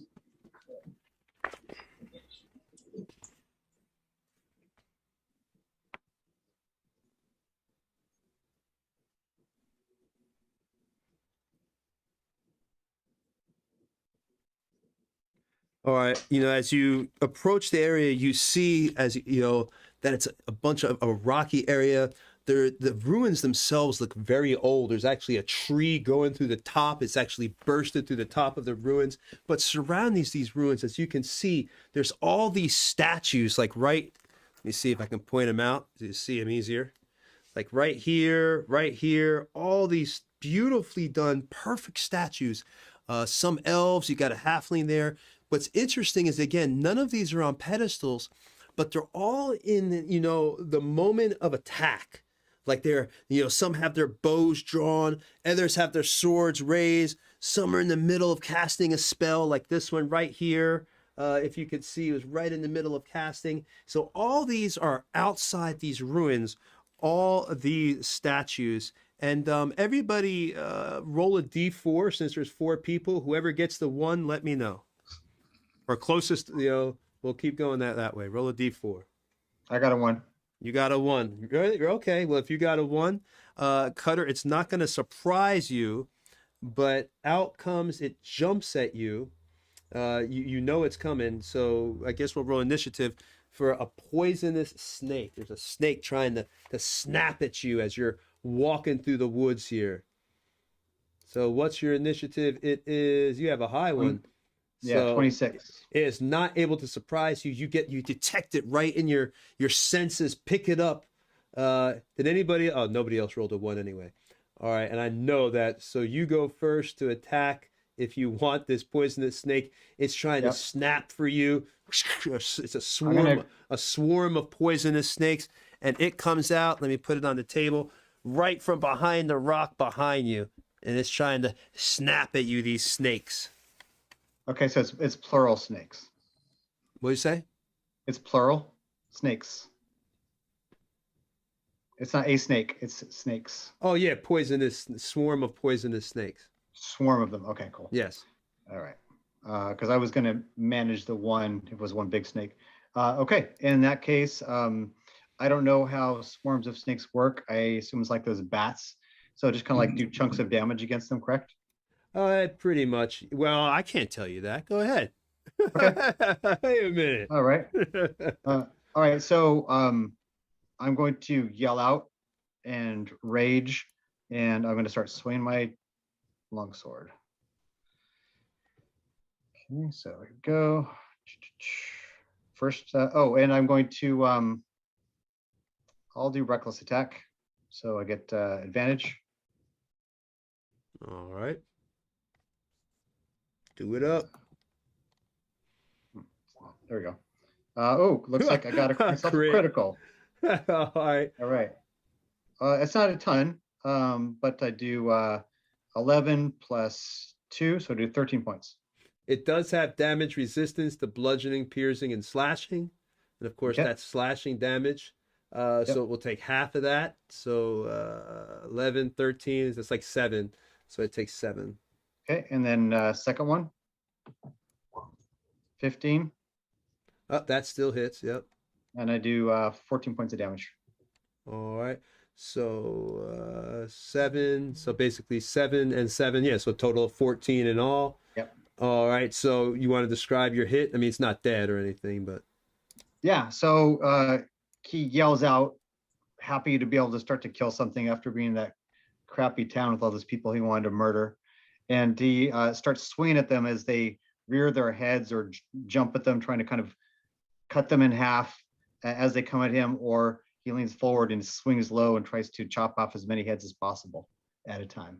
All right, so you see a few of the heads lop off as you're slashing, but again, it's hard to slash them because they're writhing. It's almost like, going after a school of fish. They move almost as in such a way where it's hard to really get at them. So they're writhing around, but you're able to hit them. But again, they're able to kind of deflect some of that damage as they're moving around in and out the statue's legs and everything else. All right.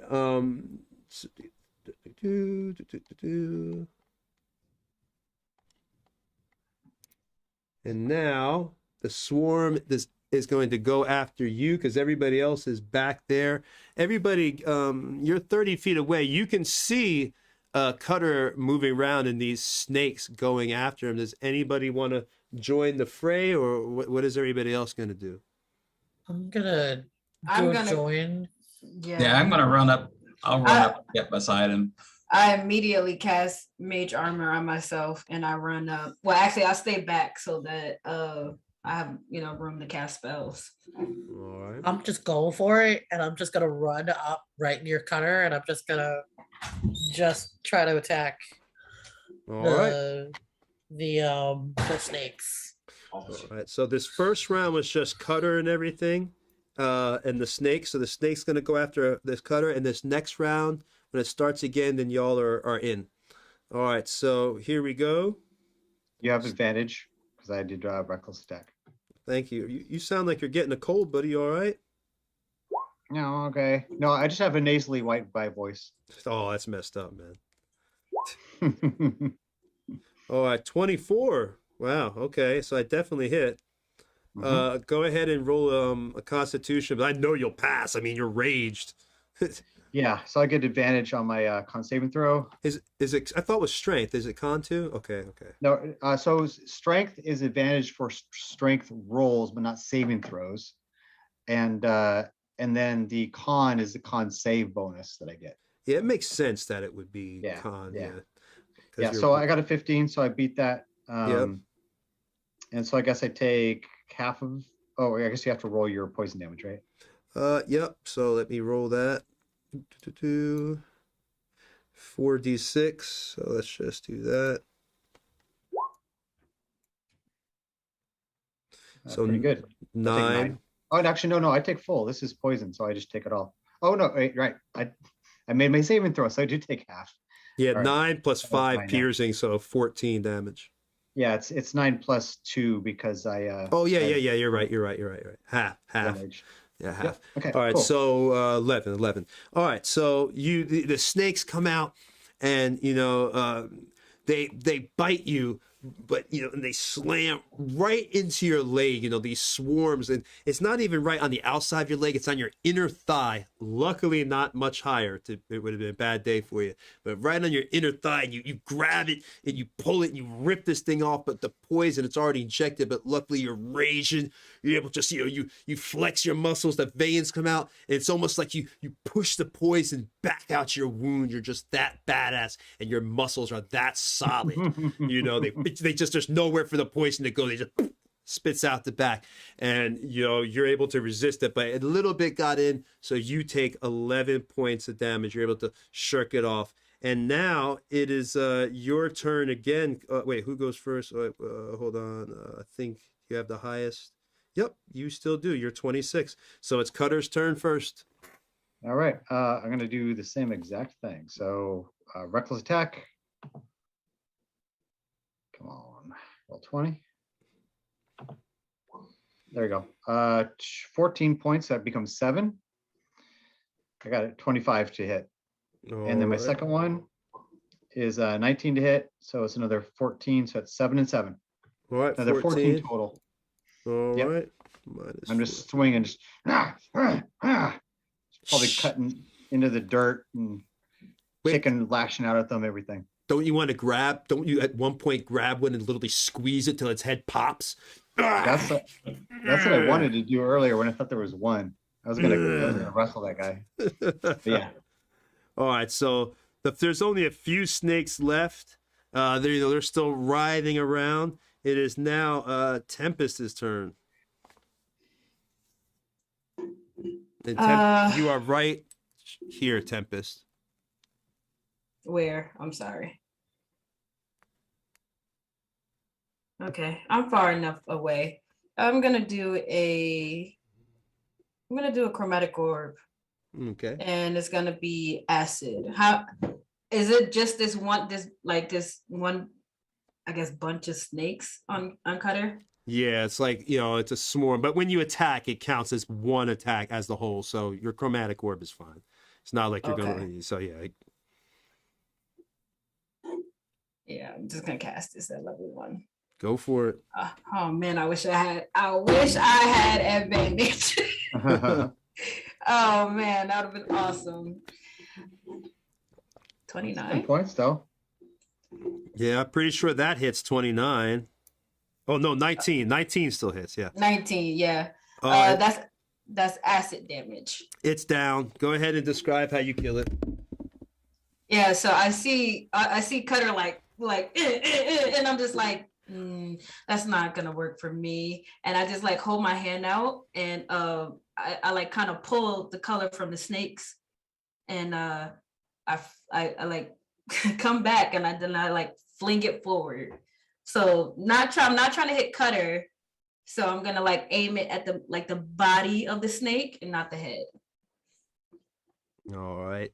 So you aim it and it just boom, gone. Melts. Snake eyes bubble out, and you literally the chromatic herb, and you see the face and the pieces melt, and again the eyes pop out, and they just kind of turn the goo as they slowly melt into the ground, and that's the last of the snake swarm. And now you find yourself at the base of this ancient tower. 2 stories appear to be all that's left, plus possibly the other story. It looks like one more sitting underneath it, so 3 in total. Again, you see more statues up top. It looked like at one time maybe people had gone up here, but it's now been exposed to the elements itself. Well, we have some food. And we also have something else. Unless the world's most talented stone carver happened to live in this area, I would suspect that these were once real people. And I point to the statues. Give me a perception check, everybody that's near the statue. Are y'all up where Cutter's at, by the way? Yes. Yes. All right, so everybody give me a perception check because you're all near these statues. Whoa. Oh my God, 25. earthquake. Got 25. All right. Not 20. I should have said investigation, but it doesn't matter. All right, you can look at the statues and you tell not only are they ornately, beautiful, what you notice as, upon, closer scrutiny of the statue reveals a number of similarities between them. Aside from the striking detail that obviously characterizes them all, a look of utter terror lines the faces of each and every sculpture. And that's, of course, in addition to all the statues are armed, poised with weapons drawn, ready to strike at unseen foes.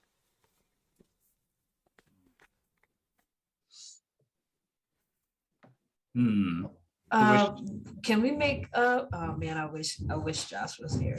Can we make like some kind of history check to see if we know what causes people to be terrified and turn to stone? How do you know they were Okay. turned to stone? They That's- just look like scared. Because they're statues. You gave us about as many hints as possible. Yeah. Hey, I'm just going. I'm just It's doing good. my No, thing. I thank you for that because I It think sounds like we something wanna from know that. Medusa. You know that you don't need to roll. You know that fear causes terror. Nice. This sounds like something about something similar to Medusa or something. Hmm. But that's my own speculation. That's not Yuri's speculation. Well, nonetheless, before we move forward, All right. You move it So into the. Cree will walk up next to Cutter. Are you all right, Elf? you mean the wounds? I'm fine for now. Thank you, Alright. cleric. I will lead us. If I take too much damage, I will plead for a bit of assistance. But for now, it's only a flesh wound. He nods his approval. All right. Alright. I'll make my way up the stairs. I'm right behind him. All Oh, right. So- yeah. So we're not going quietly because he's wearing full plate. Clank, clank, clank, clank. Tongue Yeah. to turn. Clank, Oh. clank, clank, clank, clank. Clanky clank. It's like a Everything's 4 foot making tall noise. Sherman tank. Y'all, the first floor. I don't know if the cameras can show you where you're at over there. I'll open it up here. Put everybody in here. As you're doing that, Tony, I have to say I love these new screenshots that you were using in town. Oh, thank you. Fantastic. It's great close-ups and really sets the scene. All right. So the first floor. Let me tell you the information here. Oh, Cree Thank- will also mention keep your shield up. There is an archer in here somewhere. Oh. All right. The first floor of the tower is circular in shape, some 40 feet across, open throughout due to the collapse of several interior walls, and in a state of extreme decay. In the back of the room is a stone staircase going down. This stairwell. Want to go ahead? Yeah, I'm headed down. All right, y'all heading down. Yep. Yeah, and Yep. I'll notice that the courageous and badass dwarf is right behind me, and I'll kind of reach back behind him and have him keep a little bit of distance, maybe a good 10 feet. Okay. All right. So the stairs, right. this stairwell continues directly. This stairwell continues directly into the hill itself, disappearing within the darkness of the subterranean depths below. The stairs appear to be in better shape than the ascending staircase. Of course, that was the one that went up, but that was just again ruins up top. You had saw open to the area. And the stairs appear to be in better shape than the ascending staircase above. Around the inside perimeter of the tower, the stairs spiral into the ceiling, leading directly to the tower's next level down. So now you open it up, and what you see down below, because you take the stairs to get down,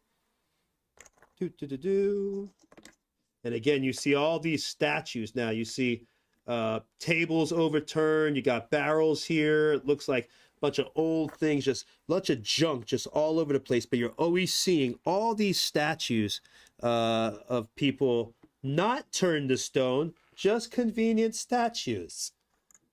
Yeah, and we didn't just fight snakes, so.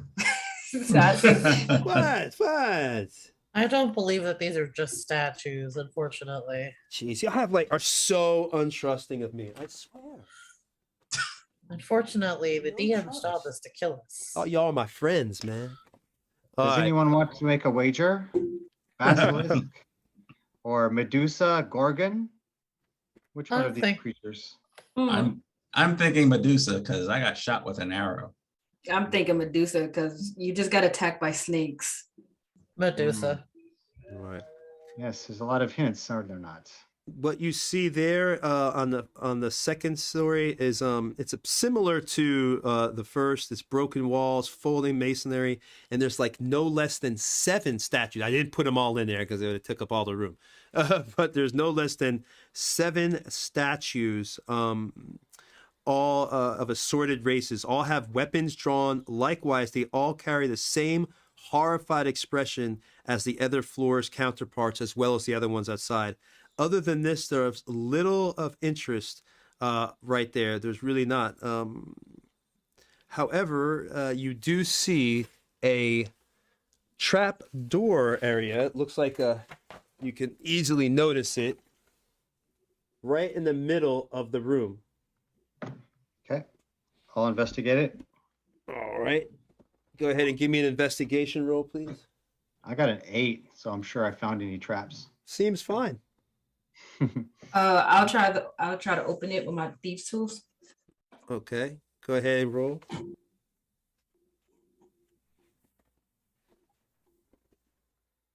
I got a 10. Go ahead and pick it up. Is it locked? What? I was just about to say, as you do your thieves tool, you notice that you open and it was already unlocked. It was unlocked, guys. But it was a cool thieves You're tool. I welcome. mean, you looked real cool doing your thieves tools. Yeah, I'm just, practicing.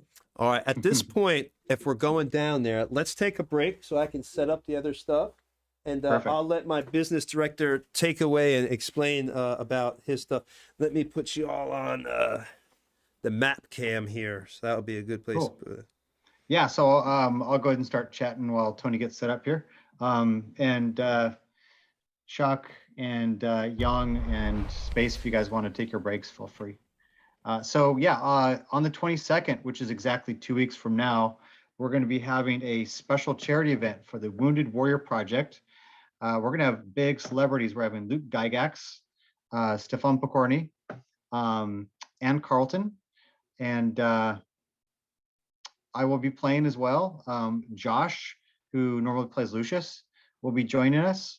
And we should be having a special guest voiceover for one of the NPC villains. That will be, I believe, I would say check our Facebook page and other notifications over the week, but I believe it's going to be starting at 4 p.m.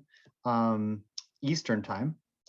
But nonetheless, let's talk about the prizes. So we're going to have a lot of giveaways, tons of giveaways, starting with a $100 Reaper Minis gift certificate. We will also have a TBD amount from Dwarven Forge that we're fans of course. We are going to have an amazing set, a hand-painted set from a talented former player named Amy, who was playing Helen Beck. And that is, I believe it is the Underdark, but when Tony comes back, he can confirm or It's not. the glow in the dark one. Okay, there you go. That one is, I mean, one of a kind and by a talented artist. So that's a pretty good find there. And then also, as mentioned earlier, James from Stat Trackers, he's going to donate one set of Strat Trackers. If you guys don't know what those are, go ahead and check those out online. Very, very useful tool for DMing. And lastly, one of our friends who plays in the good team, Jack, he is whipping up some special giveaway for his business. They do a lot of D&D and fantasy related work using wood cutting, laser wood cutting. If you've seen him in the good team, he's played with us 2 sessions now. He has a beautiful battle axe with LEDs that his company created. And he'll be having some kind of giveaway as well for that. So you just got to show up. You just got to be here. Keep an eye on our Facebook. If you know any of us personally, just keep an eye on our personal pages. We'll probably be advertising as well, but it's the 22nd of January and we would love to see you. And I'm going to take a short break. All right.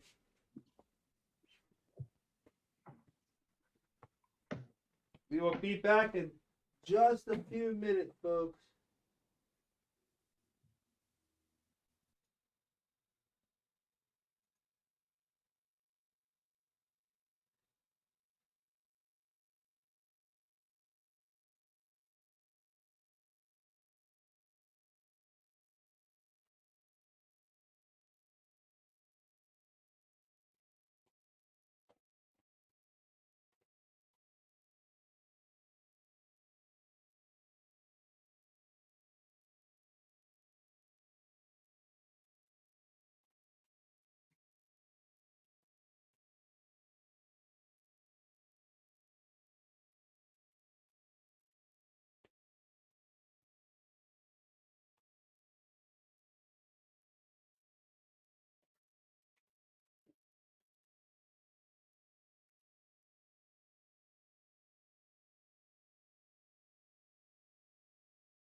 Alrighty, we're about to just waiting on these people to get back.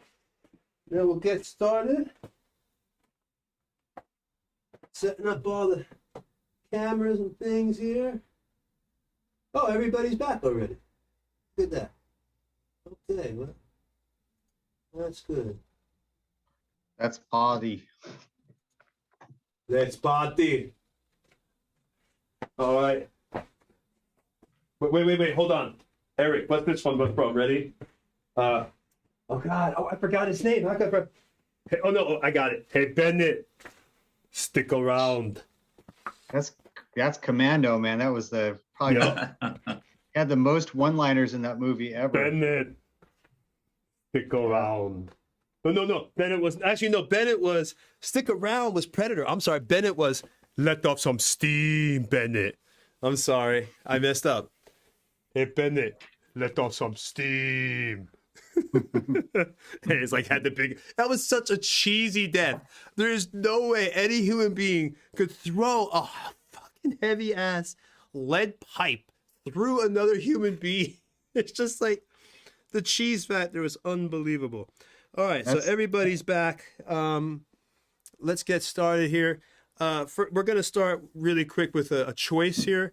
As you go down this, you're entering, and let me describe it to you here, so you know what you got, what you're walking into.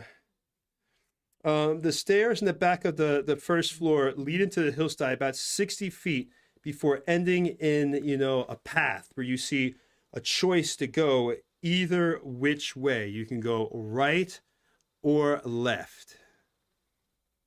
I would like to use survival and see if I can find any tracks going either way. Go ahead and roll me a survival check.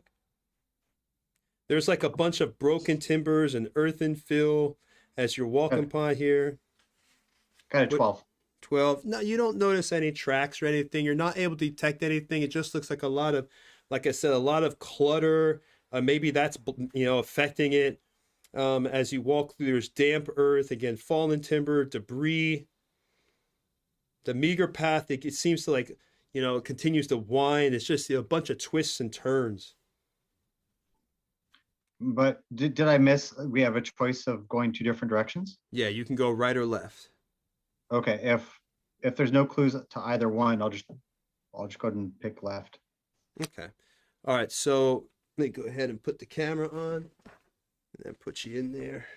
And we'll have let's go ahead and have a good 15 feet between me and Krell. So he's not gonna get Cree, sorry. Yeah. trying to read your name there. Sorry, bud. Yeah, he'll give you some space. Yeah.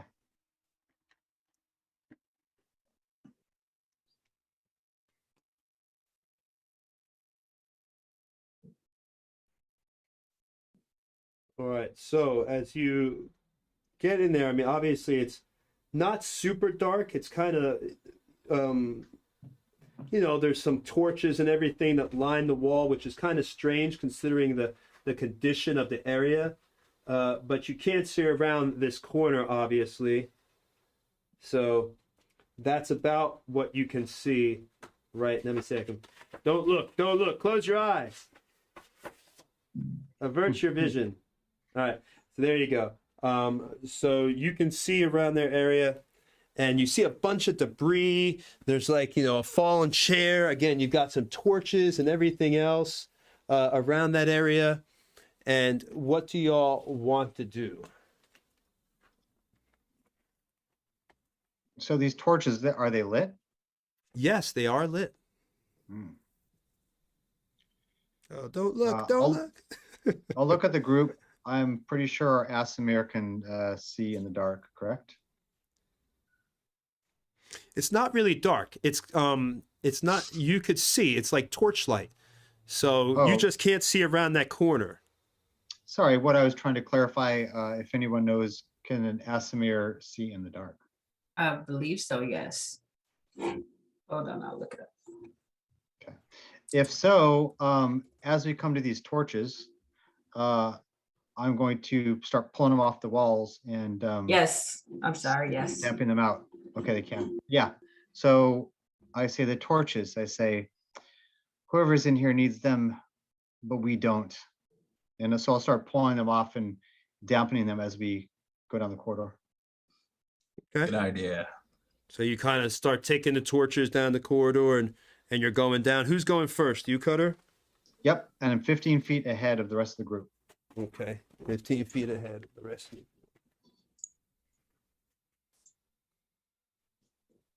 All right. Sorry. My niece sounds like she's dying in the bathroom right now. I'm sorry. She's throwing a little hissy Okay. fit. All right, as you get around the corner, Cutter, you instantly, it's a dead end. You notice it as you come around.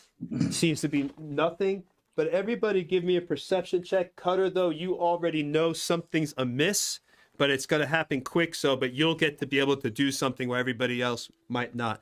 So quickly, give me a perception. It's going to have to be high for y'all to notice this one. Yeah, no, I got a 5. I got a 3. I see nothing. So, Tony, I have a question. Is this having to do with the makeup of this area of the stonework? What do you mean? The perception check. Is it about the stonework? Because I have stone cutting, so I would double my proficiency. Yes, go ahead and I would say it does have to do with stone in a way. So go ahead and you could do that, yeah. Nice. So this would be investigation? It would be no, I just Perception. Perception. Just perception, okay. You see if you notice something out of the corner of your eye, but if it's out of weird or something. I don't see how to just click on do that. perception So I guess on your sheet. Just there's the word. I see perception. I don't see a way to double the. Just add it. Tell us what the double would be. Okay, so then it would be 18 instead of 15. Okay, so no, you don't notice. The only person that noticed, Cutter, just for a moment, the wall behind Yuri, because she's in the back. Behind Yuri, seems to shift, like right next to her, but just for a moment. And out of that wall, you see a guy. He comes out just far enough. I'm sorry, it wasn't near Yuri. He was actually near your area. He comes out kind of like near the front of you. And just because I thought for a minute you there. And just in front of you, it comes through the wall itself. This guy, and give me a. I don't know if you'd recognize that.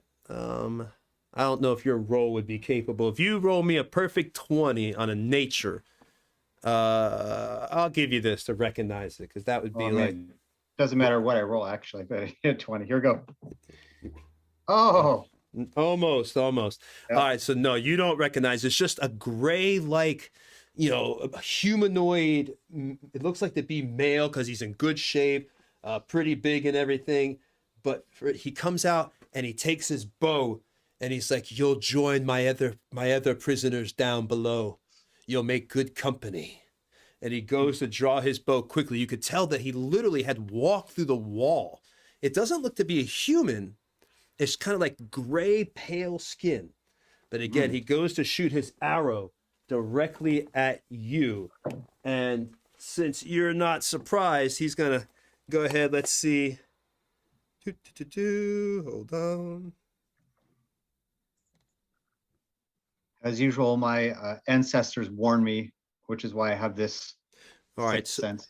you get that. Go ahead. You get to do something first, Eric, because you are not surprised. You just notice him there, so you're not caught off guard, and your initiative actually wins this one. So again, you All right. rolled high initiative, so you're chilling. He comes out. He's drawing his bow, getting ready to attack, swearing that you're going to join down below. Ah! And I run at him, and with my free hand, I'm going to grapple him. And so I'll be raged again. So my second rage of the day. All right. So I get advantage on my strength check here. 22. So you roll a strength check because I'm doing that grapple. Yep.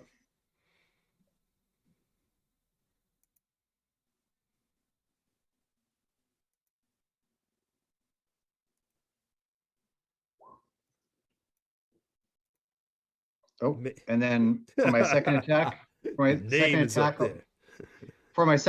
I'm going to use the shove action, which would knock him prone.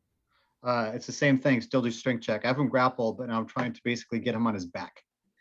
All right. So again, 24. All right. So Little he's feisty little 5-foot elf. using his strength to try to get away. Don't think I'm gonna make it. No. No. All right, so he's kind of on the ground, prone right now. I seem to remember something about grappling. I just can't remember what it was. So how this works? Oh, by the way, Something you I can was use your agility. You can use your acrobatics or athletics to defend. Yeah, there was defend. something else that I was trying to do. I So- just can't remember what it was, but it So, doesn't matter right now. so I was gonna say with grappling, now that he's prone, so what happens is because he's prone, he has a disadvantage attacking me. And anyone who attacks him with melee, of course, has advantage. All right. And that's my turn. And so I basically have my hand around his neck. And I say, I'll toss your dead body down those stairs, Archer. Again, it looks really weird because he's like this grayish creature that you've never seen anything like this before. It's very strange. So he's trying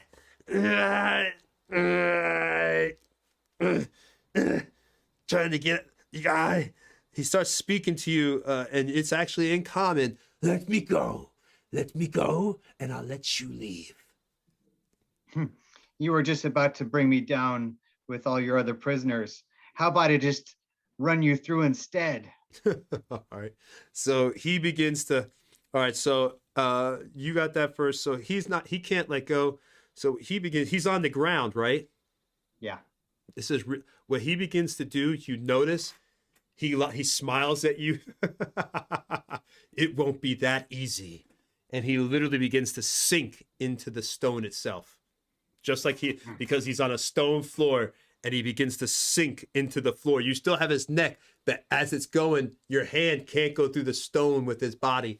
And now he just sinks into the floor. So, What the hell? Ah. Okay. And I'm assuming all of us saw that, Tony. You were not around the corner. I had made a mistake. I thought like everybody was around the Ah. corner. But Eric, you heard it and everything else, but it was a surprise. I suppose that you ran up on it when Eric had him grappled. So yeah, you saw like you didn't see the initial him come out the wall, like out of the stone itself. But you did come around and you saw like Eric had him grappled for a moment and everything else. So right as y'all were about to get to him and strike, like, you know, because they were speaking and Eric was threatening him, that's when he sunk back through the stone. So right as y'all get there, you go to stab him and it's like, tink, tink, tink. You all like your swords and everything hit the stone Tony, right as his body sinks through. what kind of armor was he wearing? He was not wearing any armor. Oh, okay. Interesting. What is this red square that I see on the train map here? What'd you say? There's a red square, some kind of train piece. Is that like a toppled over chair or something? Yeah, pretty sure that's just decorative. Yeah, that's just a chair. Gotcha. Just decorative stuff, box, whatever, rubble. All right. So yeah, so you realize that this path was a dead end. Do you want to do anything while you're here? Check anything or? Yeah, I mean, I'm gonna check probably futilely on the wall that he came through, but it looks like now he can actually phase through stone. But I'll try it anyway. So I guess I'll investigate. I'm surprised you don't know what that monster is, Eric. If you do, don't say anything, but I'm surprised you don't recognize it. Did I actually stump you? Oh my God. Well, it would start with an S if it's what I think it is. No, it does not. Okay, then I don't know what it is. I only rolled a 12 for investigation, so I'm sure it's just regular old stone wall, right? Where he came from? Yeah, it's if you're just investigating where he had come out of, yeah, it's just a base normal wall. You don't notice anything different about it. It's just solid stone. Okay. I guess you guys want to look for secret doors all through this area before we head back? Yeah, might as well. Okay, so we will all do checks and keep ready, keep watch. Well, who has the best investigation? Probably not me. Unfortunately, Oh, look. the wizard who's not here today. And I And can't look at give the, I can't give myself bardic inspiration. Lucius So Lucius didn't come to the place with you. He stayed and studied his books at the camp. Yeah. So who does have the best? I have a +1. sorry, I didn't mean to do that. Ignore the sword. Ignore the sword. I'm sorry. Do you have more than a +1? I have +0. But I can give whoever has the highest roll, I can give you guidance. So Okay, you roll well, an extra D4. I guess I was gonna do bardic inspiration, but it's just I guess I'm the next plus Nice. guidance. 17. How about a 17? Anything there, Tony? No, you don't notice any type of stones out of place or anything that's weird. Just seems like a, general area that, a corridor. That gray archer he mentioned below. So we should be looking Below. for stairs or a trap door. Or There maybe, must be a way. There must be a way down. yeah, we might have to go back to the other path. Is there some kind of other door? If I go down the other path, there's some kind of weird door to go below? Or do I not see that? Are you talking about? No, I'm basically asking Tony if I see anything. So I'm asking if I could do a perception check down the other path. Now you all going back towards the other path? Yep. Yeah. All right. You can do it. Go ahead and give me a perception on the other path.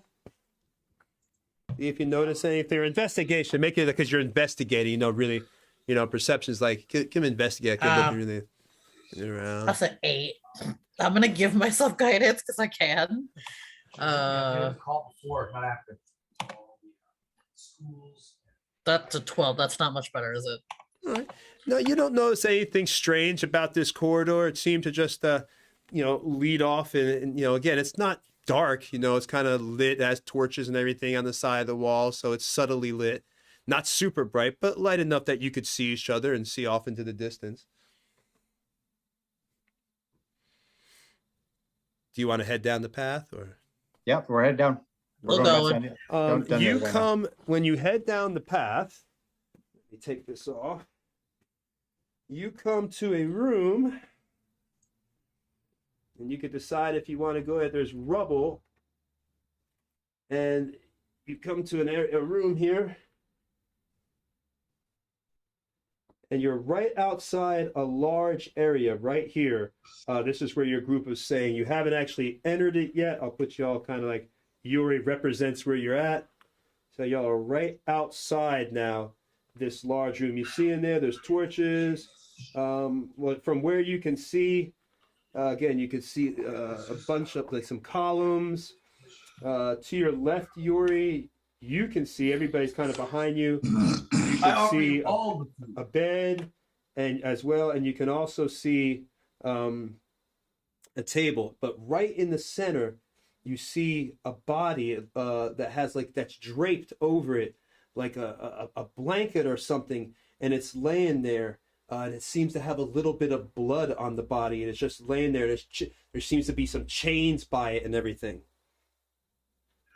There's a body in that room. I say it very quietly because Yuri's not really very good at stealth. But there's a body in that room that's chained. You want me to 'Cause- electrocute it? I don't think it's an enemy. It's chained down, I believe. It's not chain. You see chains by it, but it looks like it's Oh, not it's actually chains. chained down. It just seems Oh, there's okay. chains by it. There's chains by it, so I'm not really sure if it's an enemy or it's something that's being tortured here. So, not sure if we should attack it just yet. Are you gonna go in there and touch it?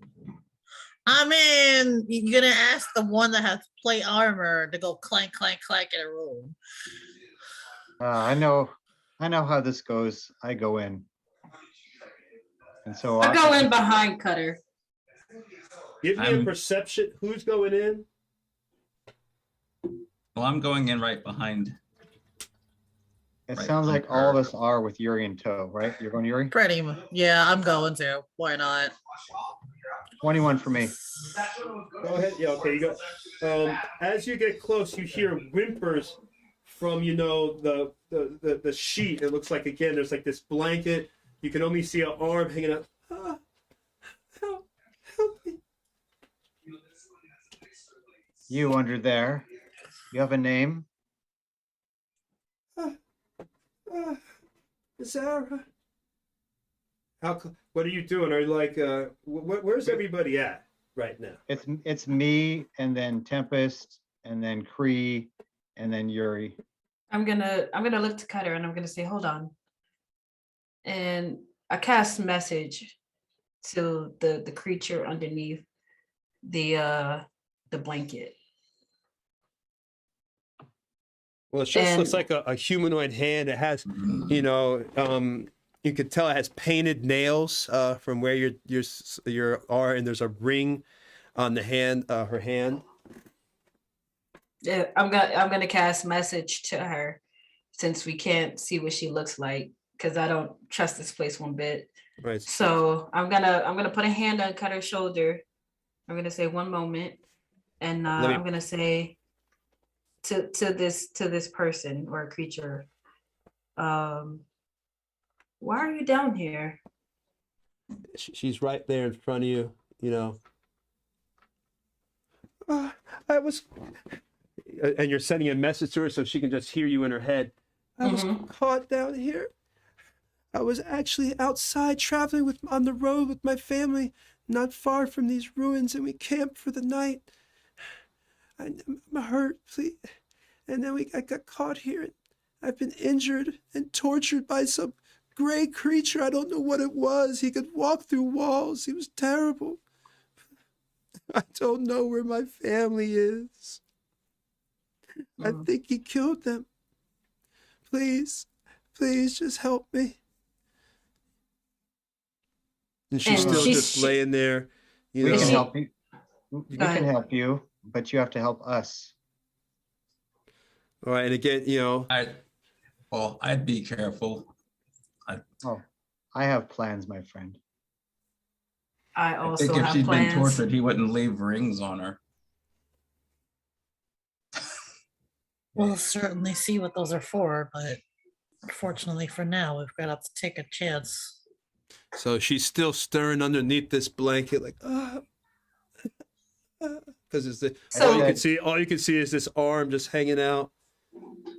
So if she can move, she can sit up, right? I wouldn't look directly at it. Something turned Uh, whoever those other uh, people into statues. Can I I don't know what's under that blanket. can I make like I just feel like this is an illusion. I think Tempest is smart enough to kind of, being that she's magical, I feel like she would know this is kind of like an illusion. Can I make like an insight check or something? see if it's an illusion. Sure. Yeah. Insight, or would it be Arcana? I would say Arcana, actually. Oh fuck. Take a guess. 18. No, it doesn't seem to be an illusion. I mean, it's just somebody is Cutter. injured, been Yes. tortured, and looks like they can Bree barely walks move. up, he hands you a steel mirror, says, put that in first. Mm. Fair enough. What's the mirror for? To reflect upon it what perhaps it wishes to do to us. And I'm gonna have my shield out and the mirror out. I'm gonna walk towards it, and I walk towards it, closing my eyes. Well, Yeah, I I've see got my that- shield up, so I'm not looking How did you get a mirror anyway? I just realized that. Did you buy one? from my pack. Oh, A okay. steel cool. mirror. It's like in a standard pack. So There's a you, random mirror. I'm you gonna get close. cast. A Can I random mirror. Can I cast a spell? Go ahead, cast. I'm gonna cast Hold Person. Whole person on Damn. this. Mm-hmm. On this thing, if it's a humanoid. It's harsh, man. If it's something like a Medusa, it's not gonna work, but that's a good way to find out if it's human. So Wisdom save DC 17. All right. So you begin casting, and as you're doing that, so you're all right behind, when Cutter's walking towards, you're looking towards her to cast her spell, your whole person. Is everybody right behind Cutter kind of as he's walking towards her? No, it's But just me. I don't have to be behind Cutter. This is 60 feet Well, where away, are you- so So I'm where are gonna you be- at? Just me. I'm gonna be in between. I'm gonna be like in the middle of where Yuri is and where Cutter is going. So I'm gonna be at least like 30 feet behind I'll him. say we'll put her a little bit farther in the room so y'all can enter the room here. Make it so Cutter is approaching this woman. So I'm right And- behind Cutter, but I'm looking basically at her feet and I have my shield between me and her top half. All right. But Tempest is casting at her. So she's looking at right now casting. You're doing Actually, I can subtle cast that. So I remove the. I'm gonna subtle cast that, so I don't have to look at her. all right. So as y'all begin this casting, she jumps up. Everybody give me a surprise roll. Let's see, she jumps What up are we? right as you're beginning before you even have time anybody to look away. She knows what's going on. Very except for What are Cutter. we- Cutter got the mirror, so she's also going to have to do herself. But everybody, give me a surprise. See if you're able to avert your eyes if you have time, because if you're surprised, there's no aversion. What are we What? rolling for this? Yeah. We're going to do surprise, just old school Ray. What would be perception? Yes. It'd be perception, right? Yeah, well, Oh, okay. perception for that. For this, I was going to do it old school because I couldn't remember for a second. But yeah, I was going to just go 1 to 3. Go ahead and do a perception. I'm going to do a I stealth. got that one. Oh, I saw that. Oh my god, yo, 2 weeks in a row, I cannot roll. She got a I 14. literally 2 games All in right, a row. so Yuri and Sparrow, as she gets up, she realizes, she could hear it, and as Cutter's approaching, she jumps up, and underneath this blanket is not a woman, but a Medusa. And just you being also naughty. note out from the corner, passing through the wall, you see the Madar. He comes through, and he's passing through the wall right over here. And he's like, and I told you it wouldn't be that easy. But go ahead and roll. Let's see. Now she goes the petrifying gaze. Whoever was surprised you didn't have time to avert your eyes, that she jumped up. Luckily, Cutter, you don't get surprised, so you knew something was going on. And Chuck, you were able to sense it just enough time to quickly do your eyes because you were looking at her feet, like you said. But everybody else, there you go.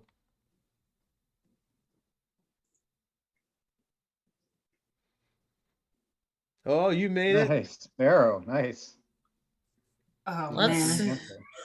Uh, Oh, both I of y'all made pass. it. Oh, Also, there in it goes. case, A pot, just in and look, case Cree doesn't know, I have a plus. You have a +4 if you're next to within 10 feet of my aura to any save. Just by the remember way, that. Uh-oh. I Thank don't know you. why I forgot Good to that. know. because I have. I totally forgot that. I need to be by her. You're within my aura, and you're within 10 feet of me. No, and no, you know I'm you're. 30 feet. I'm 30 feet away. Alright, so- I'm in it's between 60 both of you feet. guys. Yeah. So you Damn are it. able that this creature is hideous. You've never seen something so ugly. Her eyes seem to burn and burrow through your soul itself. Your Cutter is able to, he looks away. You see Chuck is looking away, but you guys see the full brunt. But you're able to just resist this power of this gaze. You feel your body begin to, but luckily you're able to resist it. Let's see here.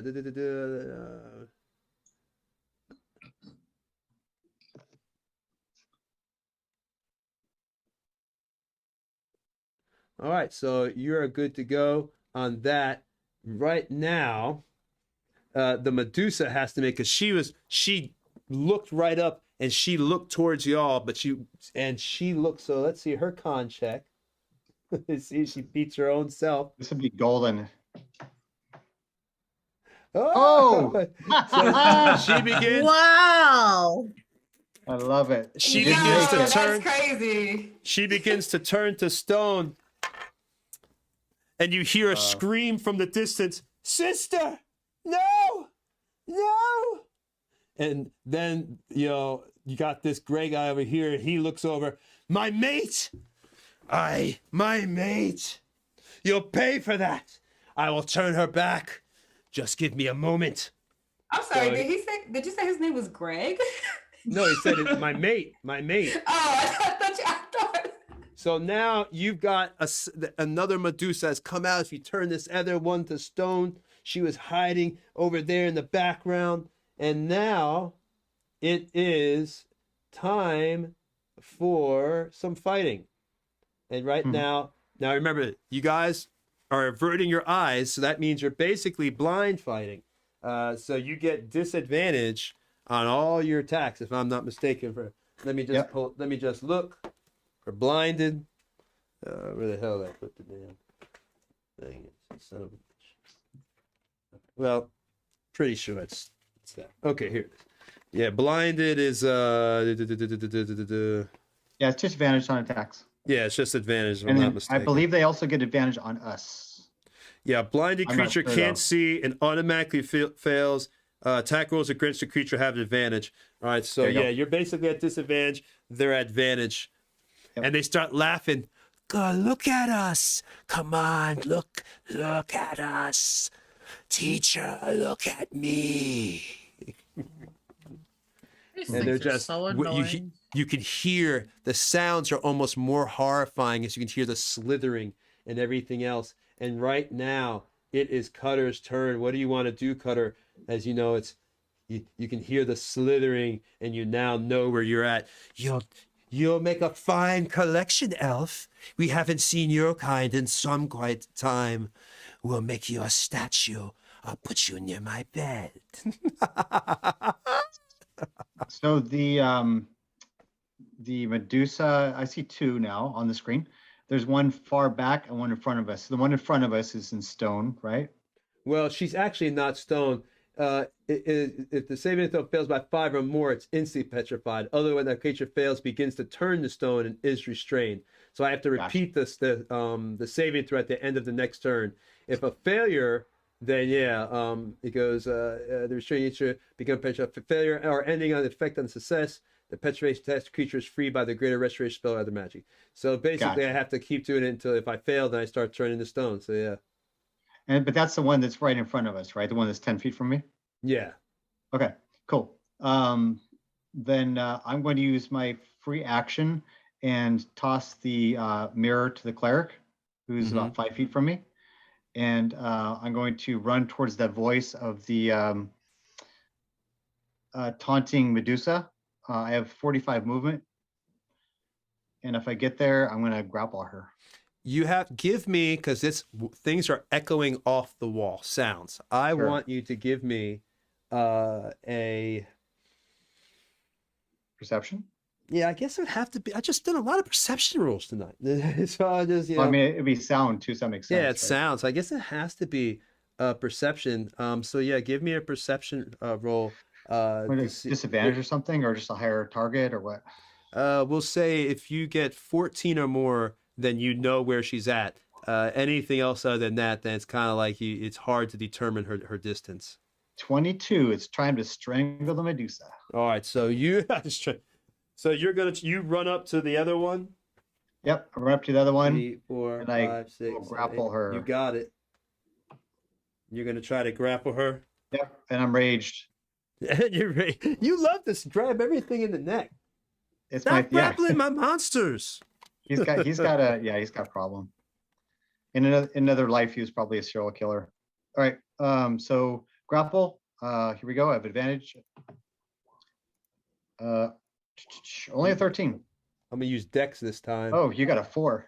So it doesn't matter. All right, and then I will now try and shove. So do another roll. I got a 15 this time.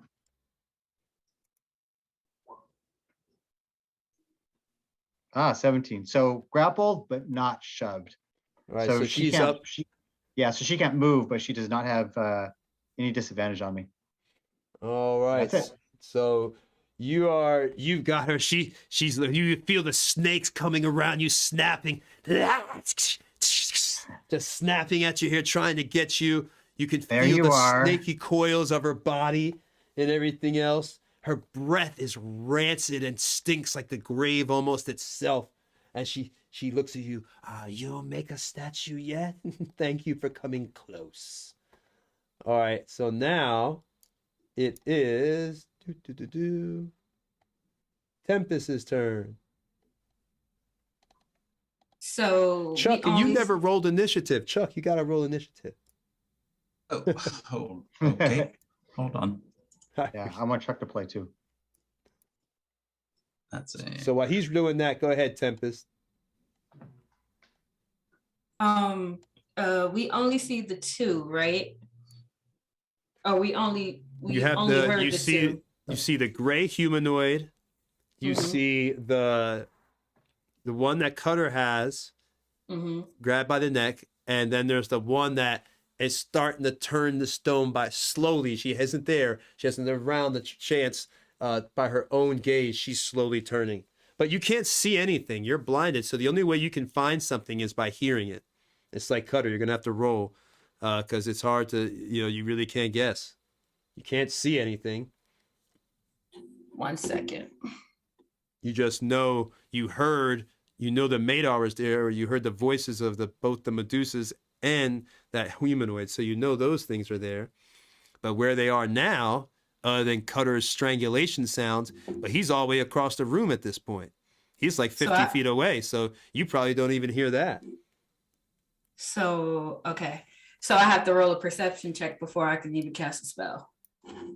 If you're trying to do something that would need to target the person, yeah, I would have to say, unless you're just running blindly at the last place you saw them. You know where that one person's at because, she started turning and screamed. So you know she's right where she was at before. So you know that's not far from you. But where the other ones are at, like I said, you're going to have to roll. Okay. Oh, and Chuck got a 20. That's 30 feet. Okay. Well, I guess yeah, I'm gonna roll a perception check. I don't know if it's gonna be good. 14.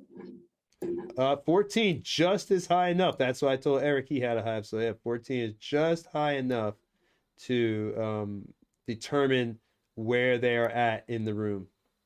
Okay, I want to move up 30 feet so I can I kind of get all three of them? I want to cast Bane. And I need to be within 30 feet. So if I have to move closer, I'll move closer. All right, so you're just trying to move. Where are you trying to move to where we're near where Eric is? Yeah, I want to be 30 feet.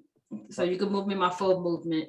All right, so you can hear the strangulation sounds. Luckily, Eric or Cutter is strangling. So you're able to determine, and you're going to move your 30 feet. So 1, 2, 3, 4, 5. So you're right about there now, hiding behind this stalagmite. You still can't see anything. You're just kind of looking at the ground. When you ran, you just ran looking at the ground so you wouldn't trip over anything, but you still can't see Cutter, but you know he has to be close because you heard it. I can't do any seeing spells. If I try to cast a spell, would you just I don't know, have advantage on the saving throw? I think Bane could work because you can cast that in a general area, can't you? It says up to 3 creatures of your choice that you can see within range. Yeah, it's not area of effect. Yeah. Oh. Well, I don't know. Seems like a rough battle. Good luck. Mm. So we just had a new follow, by the way. I don't want to mispronounce the name, but thank you for following. Thank you. Awesome. Welcome. Wait, but the gray guy wasn't, I could see the gray guy, right? What do you mean? Because he didn't turn Cutter to stone when Cutter had him grapple earlier. Are you going to take the chance to look up and see where he's at? I think I will. If Cutter didn't turn to stone, I think I will be okay looking at that guy. But if just remember, you're looking up now from the ground to see if you can see where he's at in the room. So you're going to scan the room. I have to see for all my spells, so I have to take the chance. You're gonna So, yeah, scan I'm the gonna- room. Okay, you're gonna Yeah. scan the room. Okay. Mhm. Yeah. Well, as you look up, you're near Cutter, so obviously you see this Medusa. She looks at you. Go ahead and give me a petrifying gaze roll. So Constitution Yep. 20. Oh, you passed again. So look, same thing happens. Cutter is grappling. She looks at you. The eyes glow red now- and trying to get you, but luckily you're able to resist this petrifying gaze and the snake snapping, and you can see her face is almost like a snake itself, has scales and she has fangs and everything. Oh, she's hideous and horrible. And but luckily again you're able to resist it. The gods are on your side. You said you're rolling bad, but look at that. You saved twice. Saved twice from being turned to stone by 2 Medusas. All right, so you're I able guess to now I will cast Bane. Since I already looked at her, I passed the save, so I will cast Bane. All right, so bane it up. So you have to roll with a charisma saving throw of 17, All right. DC 17. And it's up to 3 creatures. I don't know if I saw the gray guy. Yeah, you were able to scan the room and you saw the gray guy. The other Medusa's back is turned towards you because she's strained like this, slowly being turned in the moments of being turned. She has a little bit longer. It's taking longer for her. Longer. It wasn't instantaneous. Okay, yeah. So they so DC 17 charisma save for all 3. Okay. And that's then I not like a immediately range look at- attack or anything. That's automatic. Oh, that's right. Just a save. That's a save. It's just a Because save. other than that, it'd be disadvantage. Okay, so that one fails. The one, all right, and let's see if the other one fails. So were you able to? What was the range? How many were you able to get? Yeah, I can do up to 3 creatures. 3 creatures. It's a 30-foot range. 30 feet. Okay. Yeah. Hold on. All right, put the damn pen. Oh, well, I'll just have to cite it. Okay.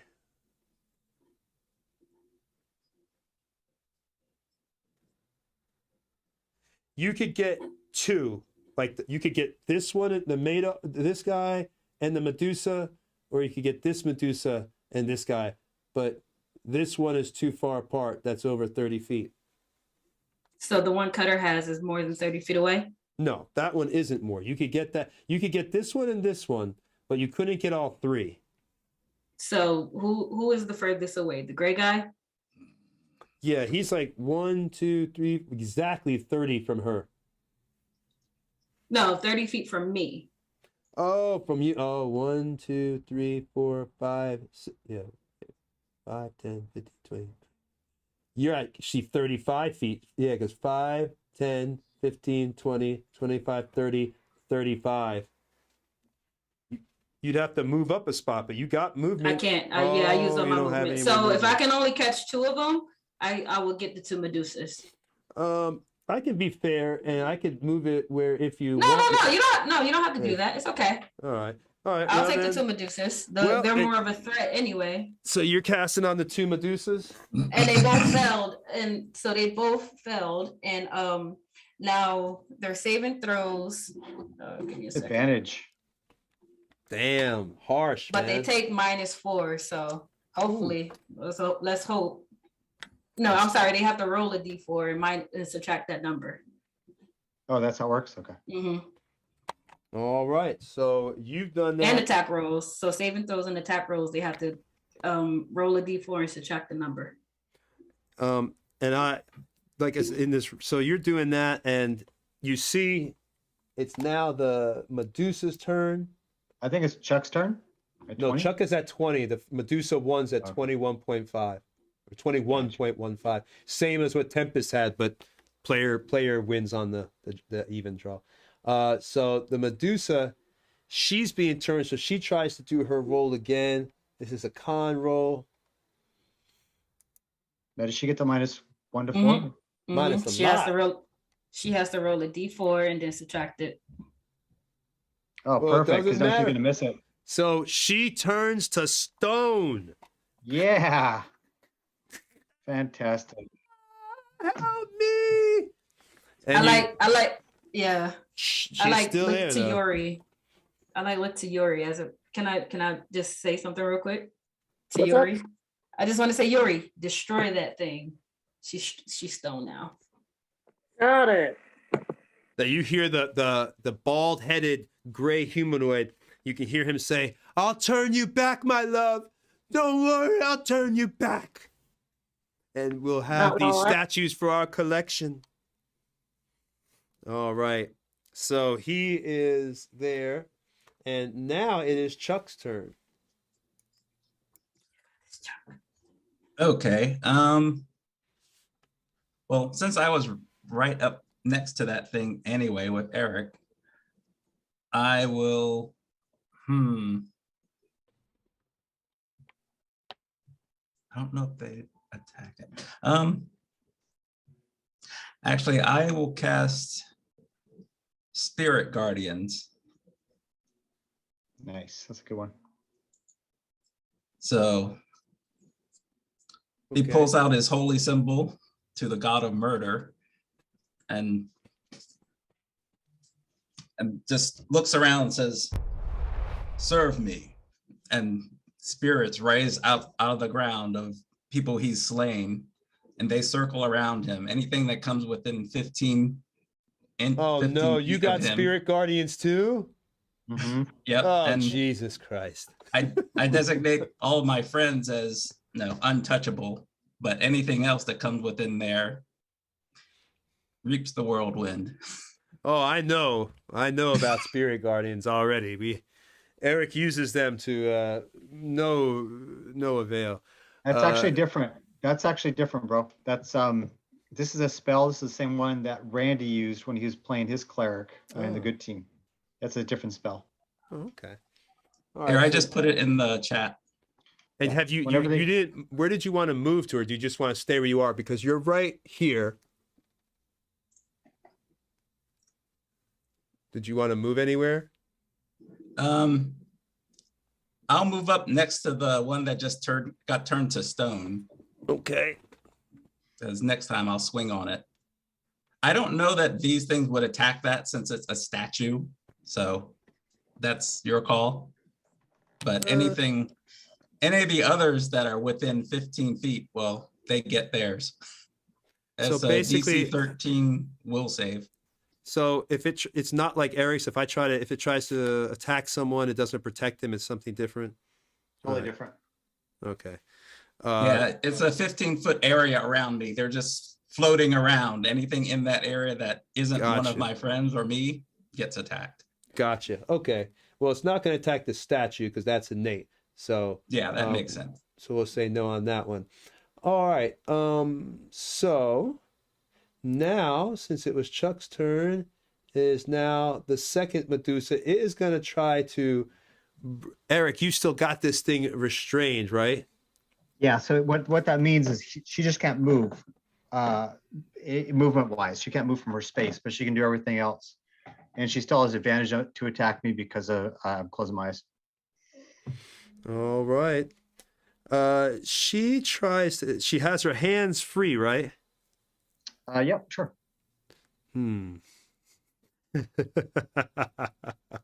That laugh. The Tony evil laugh. All right. She looks at you.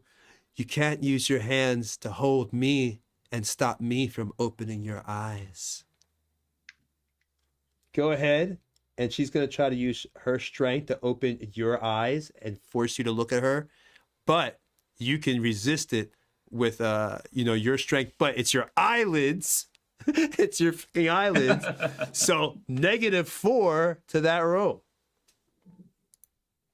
So what am I doing? Give me a strength roll to resist. Oh, God damn it. Don't even roll. Don't even waste your I'm not- time. Yeah, Don't- you know what? I won't roll. You don't need to I roll. won't roll. What's the point? I rolled a 1. You can't lose. So anyway, she goes to try to lift your eyes to take her attack. And she gets a multi attack. So she takes one of her attacks to try to do that, to grab and lift your head and open your eyes. And she's just really trying to force it, and you fail. And I'm not going to be an asshole to use her other 2 attacks to do it. I'll be nice. But she does try to attack you with her snake hair here. All right. Tony, do you want me to just roll a Bane die for you? What'd you say? Do you want me to just roll the D4 for you? Yeah. Whatever I'm supposed to be taking this on a save or whatever. And attack rolls. Okay. All right. Well, I have advantage, so -4 at the most. So go ahead, roll the D4 if you want. Come on, make it good. It doesn't. I don't think it matters. It hits you no matter what, right? Nice. Yeah, Very it nice. hits That's them a no nice matter 3. what. Well, oh, you already rolled a hit. Yeah, we didn't see it, so. I got a 24. You don't see it? Oh yeah, no. It's in roll 20. No, we don't see it. We just see your last roll. Really? Other than that one. Yeah. It Oh, it said- just showed up. It says snake hair. No. It just showed up. Oh, okay. Wow, that was slow. All right. Well, 21. I assume that hits. Yeah. Yep. And plus 4d6 poison damage.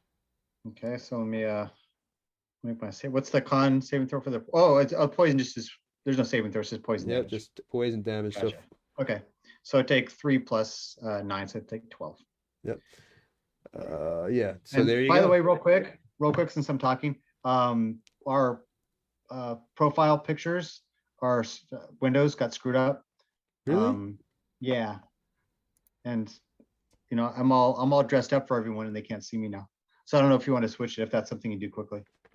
Yeah, I can. Give me 2 seconds while y'all talk about the Medusa. Oh, you got grabbing the Medusa and everything else. Hey. That's my fault. So, okay, so I can talk for a second while you're doing that. So, first, again, I'm sure I'm just saying it wrong, but Edwinaka Mund or Edwinak Almond. But either way, thank you so much for joining us. I don't know if I know you from before at all. There you but go. Thank you for joining. Gargamon, great to see you again. It's been a long time. And also my buddy, Oscar, the one who has worked on the 5-hour-long biography about my video game career, and also a friend of mine is here. So good to see Oscar. Hey, Cutter, it's not my thing. It's your camera. Oh. Everybody else is fine in the right spot now. I moved it around, but your camera How seems about to... now? Can you see me now? Yeah, we see you now. Yay. Well, so it was screwed up though before. Oh, okay. Yeah, I saw the names from the different spot. I fixed it real quick. Thanks for pointing that out. Sometimes I guess it moved around. So yeah, and right now it's where were we at? We were hold on, back over there. Jump back in, and she's about to do her attack on you. She got her snake hair. That was her first attack. No, you already did your other attack, didn't you?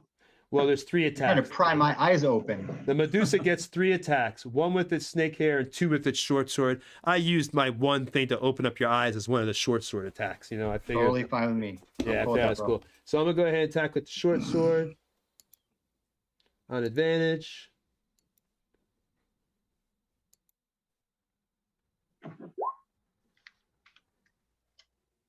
Oof. Didn't hit shit. All right. So she gets her hair, as you're grabbing her, she tried to pull your eyes. Now you were able to resist that, but you can feel all on your face these bites coming in. Biting your face, biting your neck, snapping, trying to rip at your ear. One actually bites, its fangs go through like your earlobe and through the cartilage of your ear. And as it pulls, it's actually pulling at your ear for, yanking and pulling at your flesh. And it just, and the blood is coming down the side of your face and it's starting to blow up with the poison. Luckily, your barbarian rage is able to resist this poison, but you're still, you look like Will Smith in that movie where he got, took all this stuff and had the allergic Hitch. That was the movie. Look like Hitch. All right. And now it is Chuck's turn. Oh no, Chuck already went. That's right. A Medusa too. Now it's Yuri's turn. Hey, my buddy David's here too. He's a friend of Oscar's. He's another big video game fan. It has a shared video podcast. So hi, David. Hey, what's going on, buddy? Thank you for coming. Thank you. He loves Nintendo. Who doesn't love Nintendo? No, I'm kidding. Actually, he can't stand Nintendo. He's a Sega guy. What? I like both. I like Nintendo and Sega. Yuri, what did you want to do? Is Yuri I'm sorry, muted? what? Oh, there she is. I'm here. Okay. Can I see? I have to look up, unfortunately. But where is the one that Tempest already?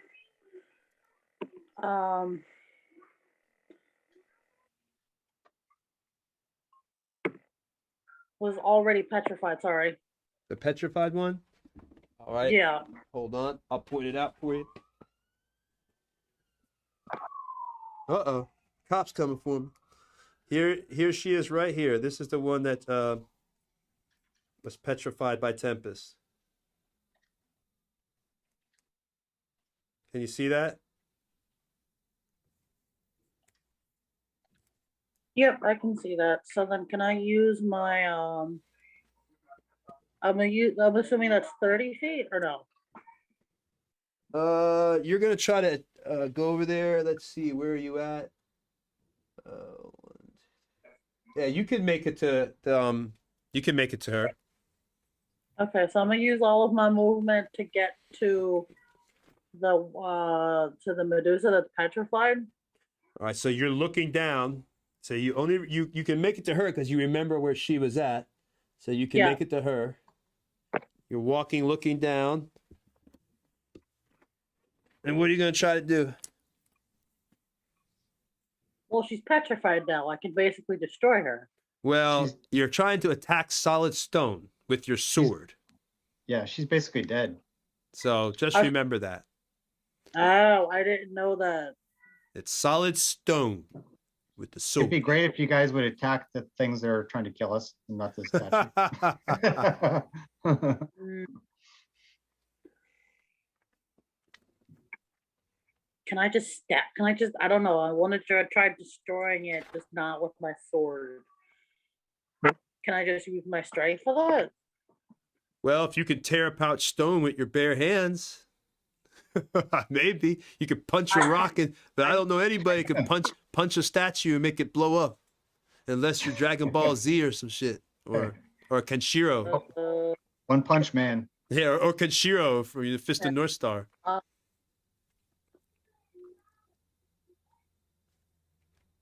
Yuri, there is the gray character somewhere around here. The guy, the archer.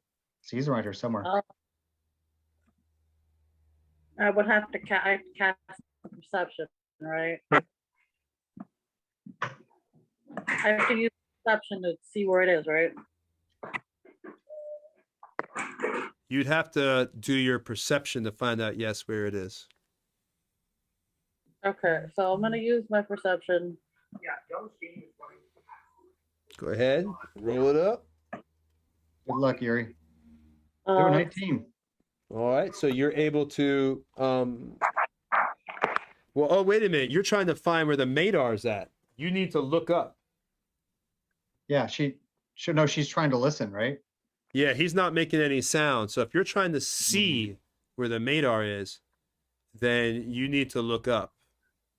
You're gonna have to scan the room.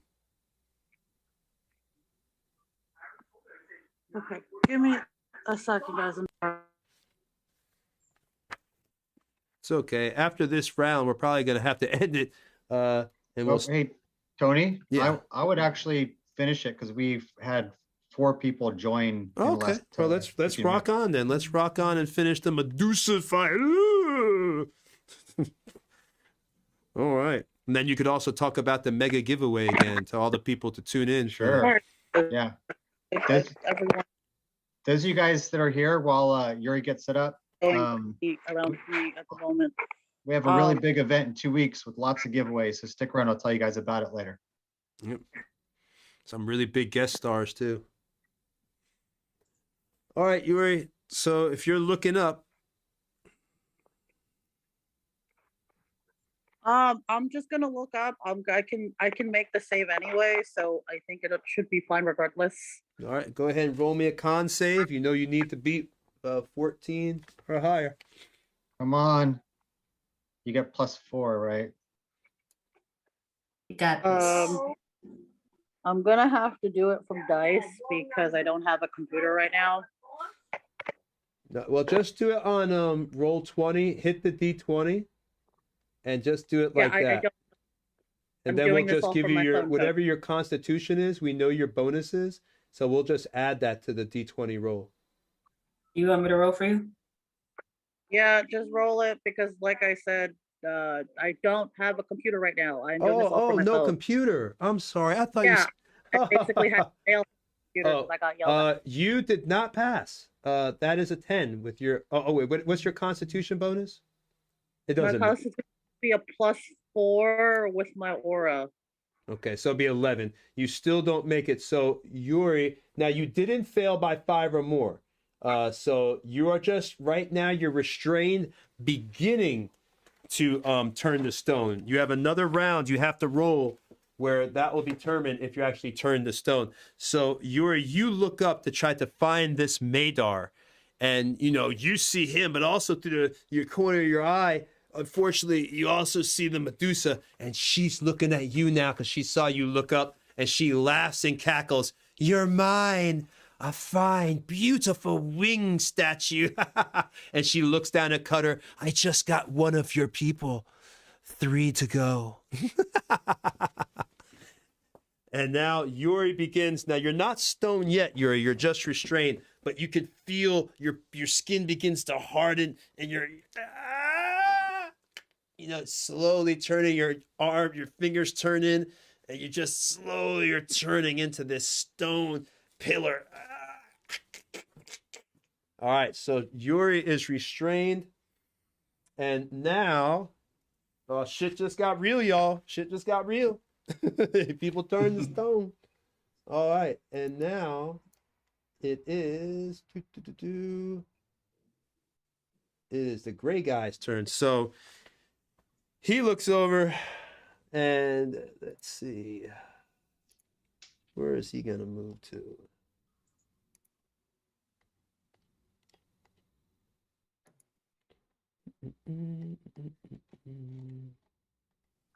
There it is. Sorry about that.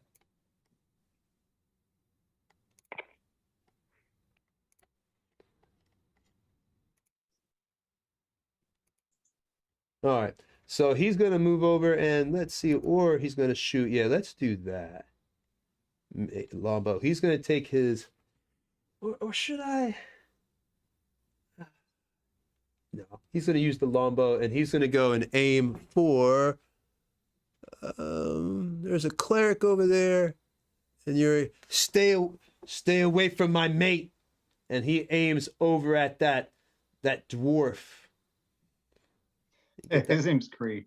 That dwarf. That dwarf. Cree. Name's that How Cree. rude. I'm sorry, I forgot his name for a second. It's his first day in the game. All right, so 22, I assume that does hit. I have a 22. Oh, that's your AC? Yep. So it just barely misses. All right, so the longbow goes over. AC, he makes 3 attacks. Well, that's 3 with the fist or 2 with longbow. All right, so he makes another attack against you with the longbow. Or actually, he's going to go after Yuri this time. Shoots the longbow. This will be a low roll because roll 20 hates me. I know it. Yep. And misses Yuri. So a whiff on that. So the gray, shoots over. And now he moves. You can't hear him. So he moves right over here, getting close to everybody. But you don't know where he's at. He kind of moves behind like an area over there. And he's concealed himself a little. So, He's now moved over there, shot his things. And Is he within 15 feet of me? Let's see.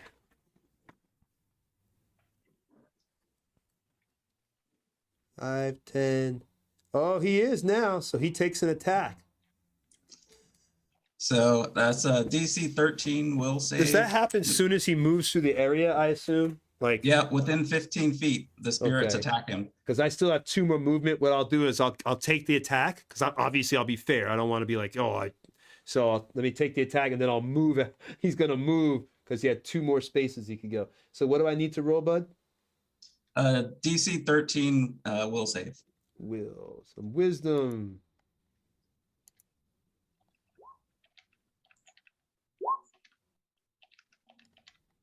Oh, I just remembered I had advantage on those attacks.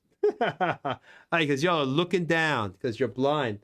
So I get to roll again for those.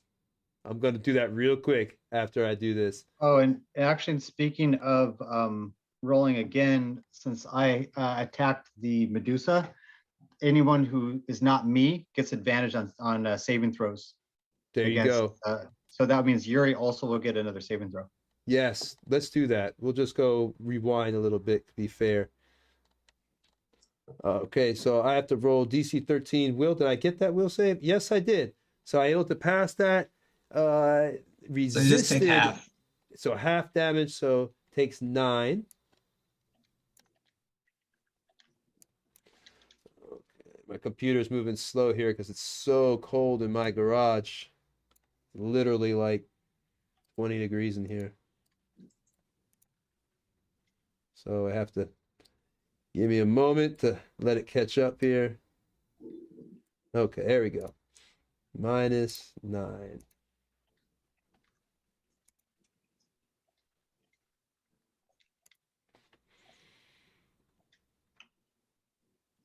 All right, so he takes your guardians come up, and as he moves through the area, the slashing begins and it's cutting him up. Or you can describe it if you want, depends. And so he moves out of that area and moves kind of like right in here. So basically their ethereal hands just kind of pass through him, and because the damage is necrotic. And the flesh they touch just starts to wither and turn blackened. All right, so he's now got a little bit of pain on him from that, and now it is top of the round. Back to we were gonna do the you know what? I guess Yuri probably definitely wants a rewind, right? Yeah, she needs to roll again. Can we stop here for today, guys? Is that possible? Because I really don't have a computer right now. I can't even log on to Roll20 right now from my phone. I guess, I know Eric said he wanted to keep going because we got some new followers, but I also understand that, you can't play. Yeah, I don't, I guess we'll just have to cut here for now. Sorry, guys. Right, a cliffhanger. Yeah, cliffhanger then. But Eric, why don't you tell the people, while I cycled through some cool shots, why don't you tell the people about the prize? Yeah. Well, so first of all, this game will be continued in a month, because 2 weeks from now is when we have this special event with Luke Gygax, Stefan Picorni, the founder of Dwarven Forge, and another celebrity who's also Stefan's girlfriend, Ann Carlton. And it will be for the Wounded Warrior Project. It's a charity event. And it's a big, epic 4-hour adventure against hordes of undead that Tony already did part 1 with us. And the giveaways, you have to be there for the giveaways. We'll have them throughout. The first one is going to be a $100 gift certificate from Reaper Minis. Tony, what is the amount for the Dwarven Forge? I'm thinking I would do what they do. They usually do like $50, so I'll probably do 50 on that. Okay, there you go, 50. And then we also have a really cool painted It is under a glow in the dark Underdark, correct, Tony? Yes, I can actually hold it up and show a little bit of it. Yeah, why don't you do that? I should have took a picture. Yeah, Gargamon, by the way, you're totally right. I think it's just not a good time for Yuri to do that. I've actually used it too. What Thank did you say? Gargamon? Appreciate it. Oh, nothing. I was just responding to Gargamon. Something else. Here is the set. Don't know if you could see these pieces. I'll hold it up to the camera there. But it's this whole, I still got, they're still in plastic. See, look, literally still wrapped in the plastic that she sent. These are custom painted by Amy. She played Helen back on the Evil team. So thank you again. She said I could actually keep it, but I did not. I figured and agreed with my business director, who had to painfully tell me that they would be better used as a giveaway. He wanted to keep them. Yes, but of course, he's a good man. He's a good man. Of course. I mean, these things glow in the dark. They're absolutely beautiful. I mean, she painted them with the glow in the dark Underdark scheme. So I mean, they're freaking awesome. I mean, if you're ever going to go to Menzo Baranzan or something, you wanted to go down to the Underdark. You know, if you're here in Faerun, at least that's what they have, the Underdark. I mean, this would be the way to go. It matches your pajamas too. It's freaking awesome, man. Your glow in the dark pajamas. So, and then also, we are going to have stat trackers. If you guys are familiar with that, we have a free giveaway for stat trackers, which is a fantastic tool for our DMs. And lastly, well, maybe not lastly, but lastly that we know of, somebody that plays in the good team. He is part owner of a laser cutting company, wood laser cutting. They do a lot of things like dice towers, dice trays. They even make custom-made weapons and shields and things.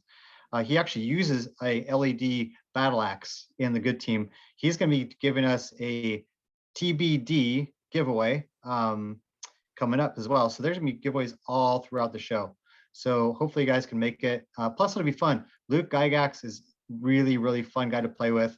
Stefan, of course, if you guys have seen him at all, amazing DM, really fun player. So hopefully you guys can make it 2 weeks from today. Yeah, if anybody doesn't know who Luke Gygax is and you play Dungeons and Dragons, oh, come on now. This is son of Gary. And thank you again, Edwin and Gargamon. And if Oscar and David are still here, it's great to see all you guys all pop in at the end. It's great to see a lot of peeps. Gargamon is a guy who plays on Roll20. I think he's actually a professional DM, if I'm not mistaken. Mm-hmm. Yeah, if it's someone I think, right, Gargamon?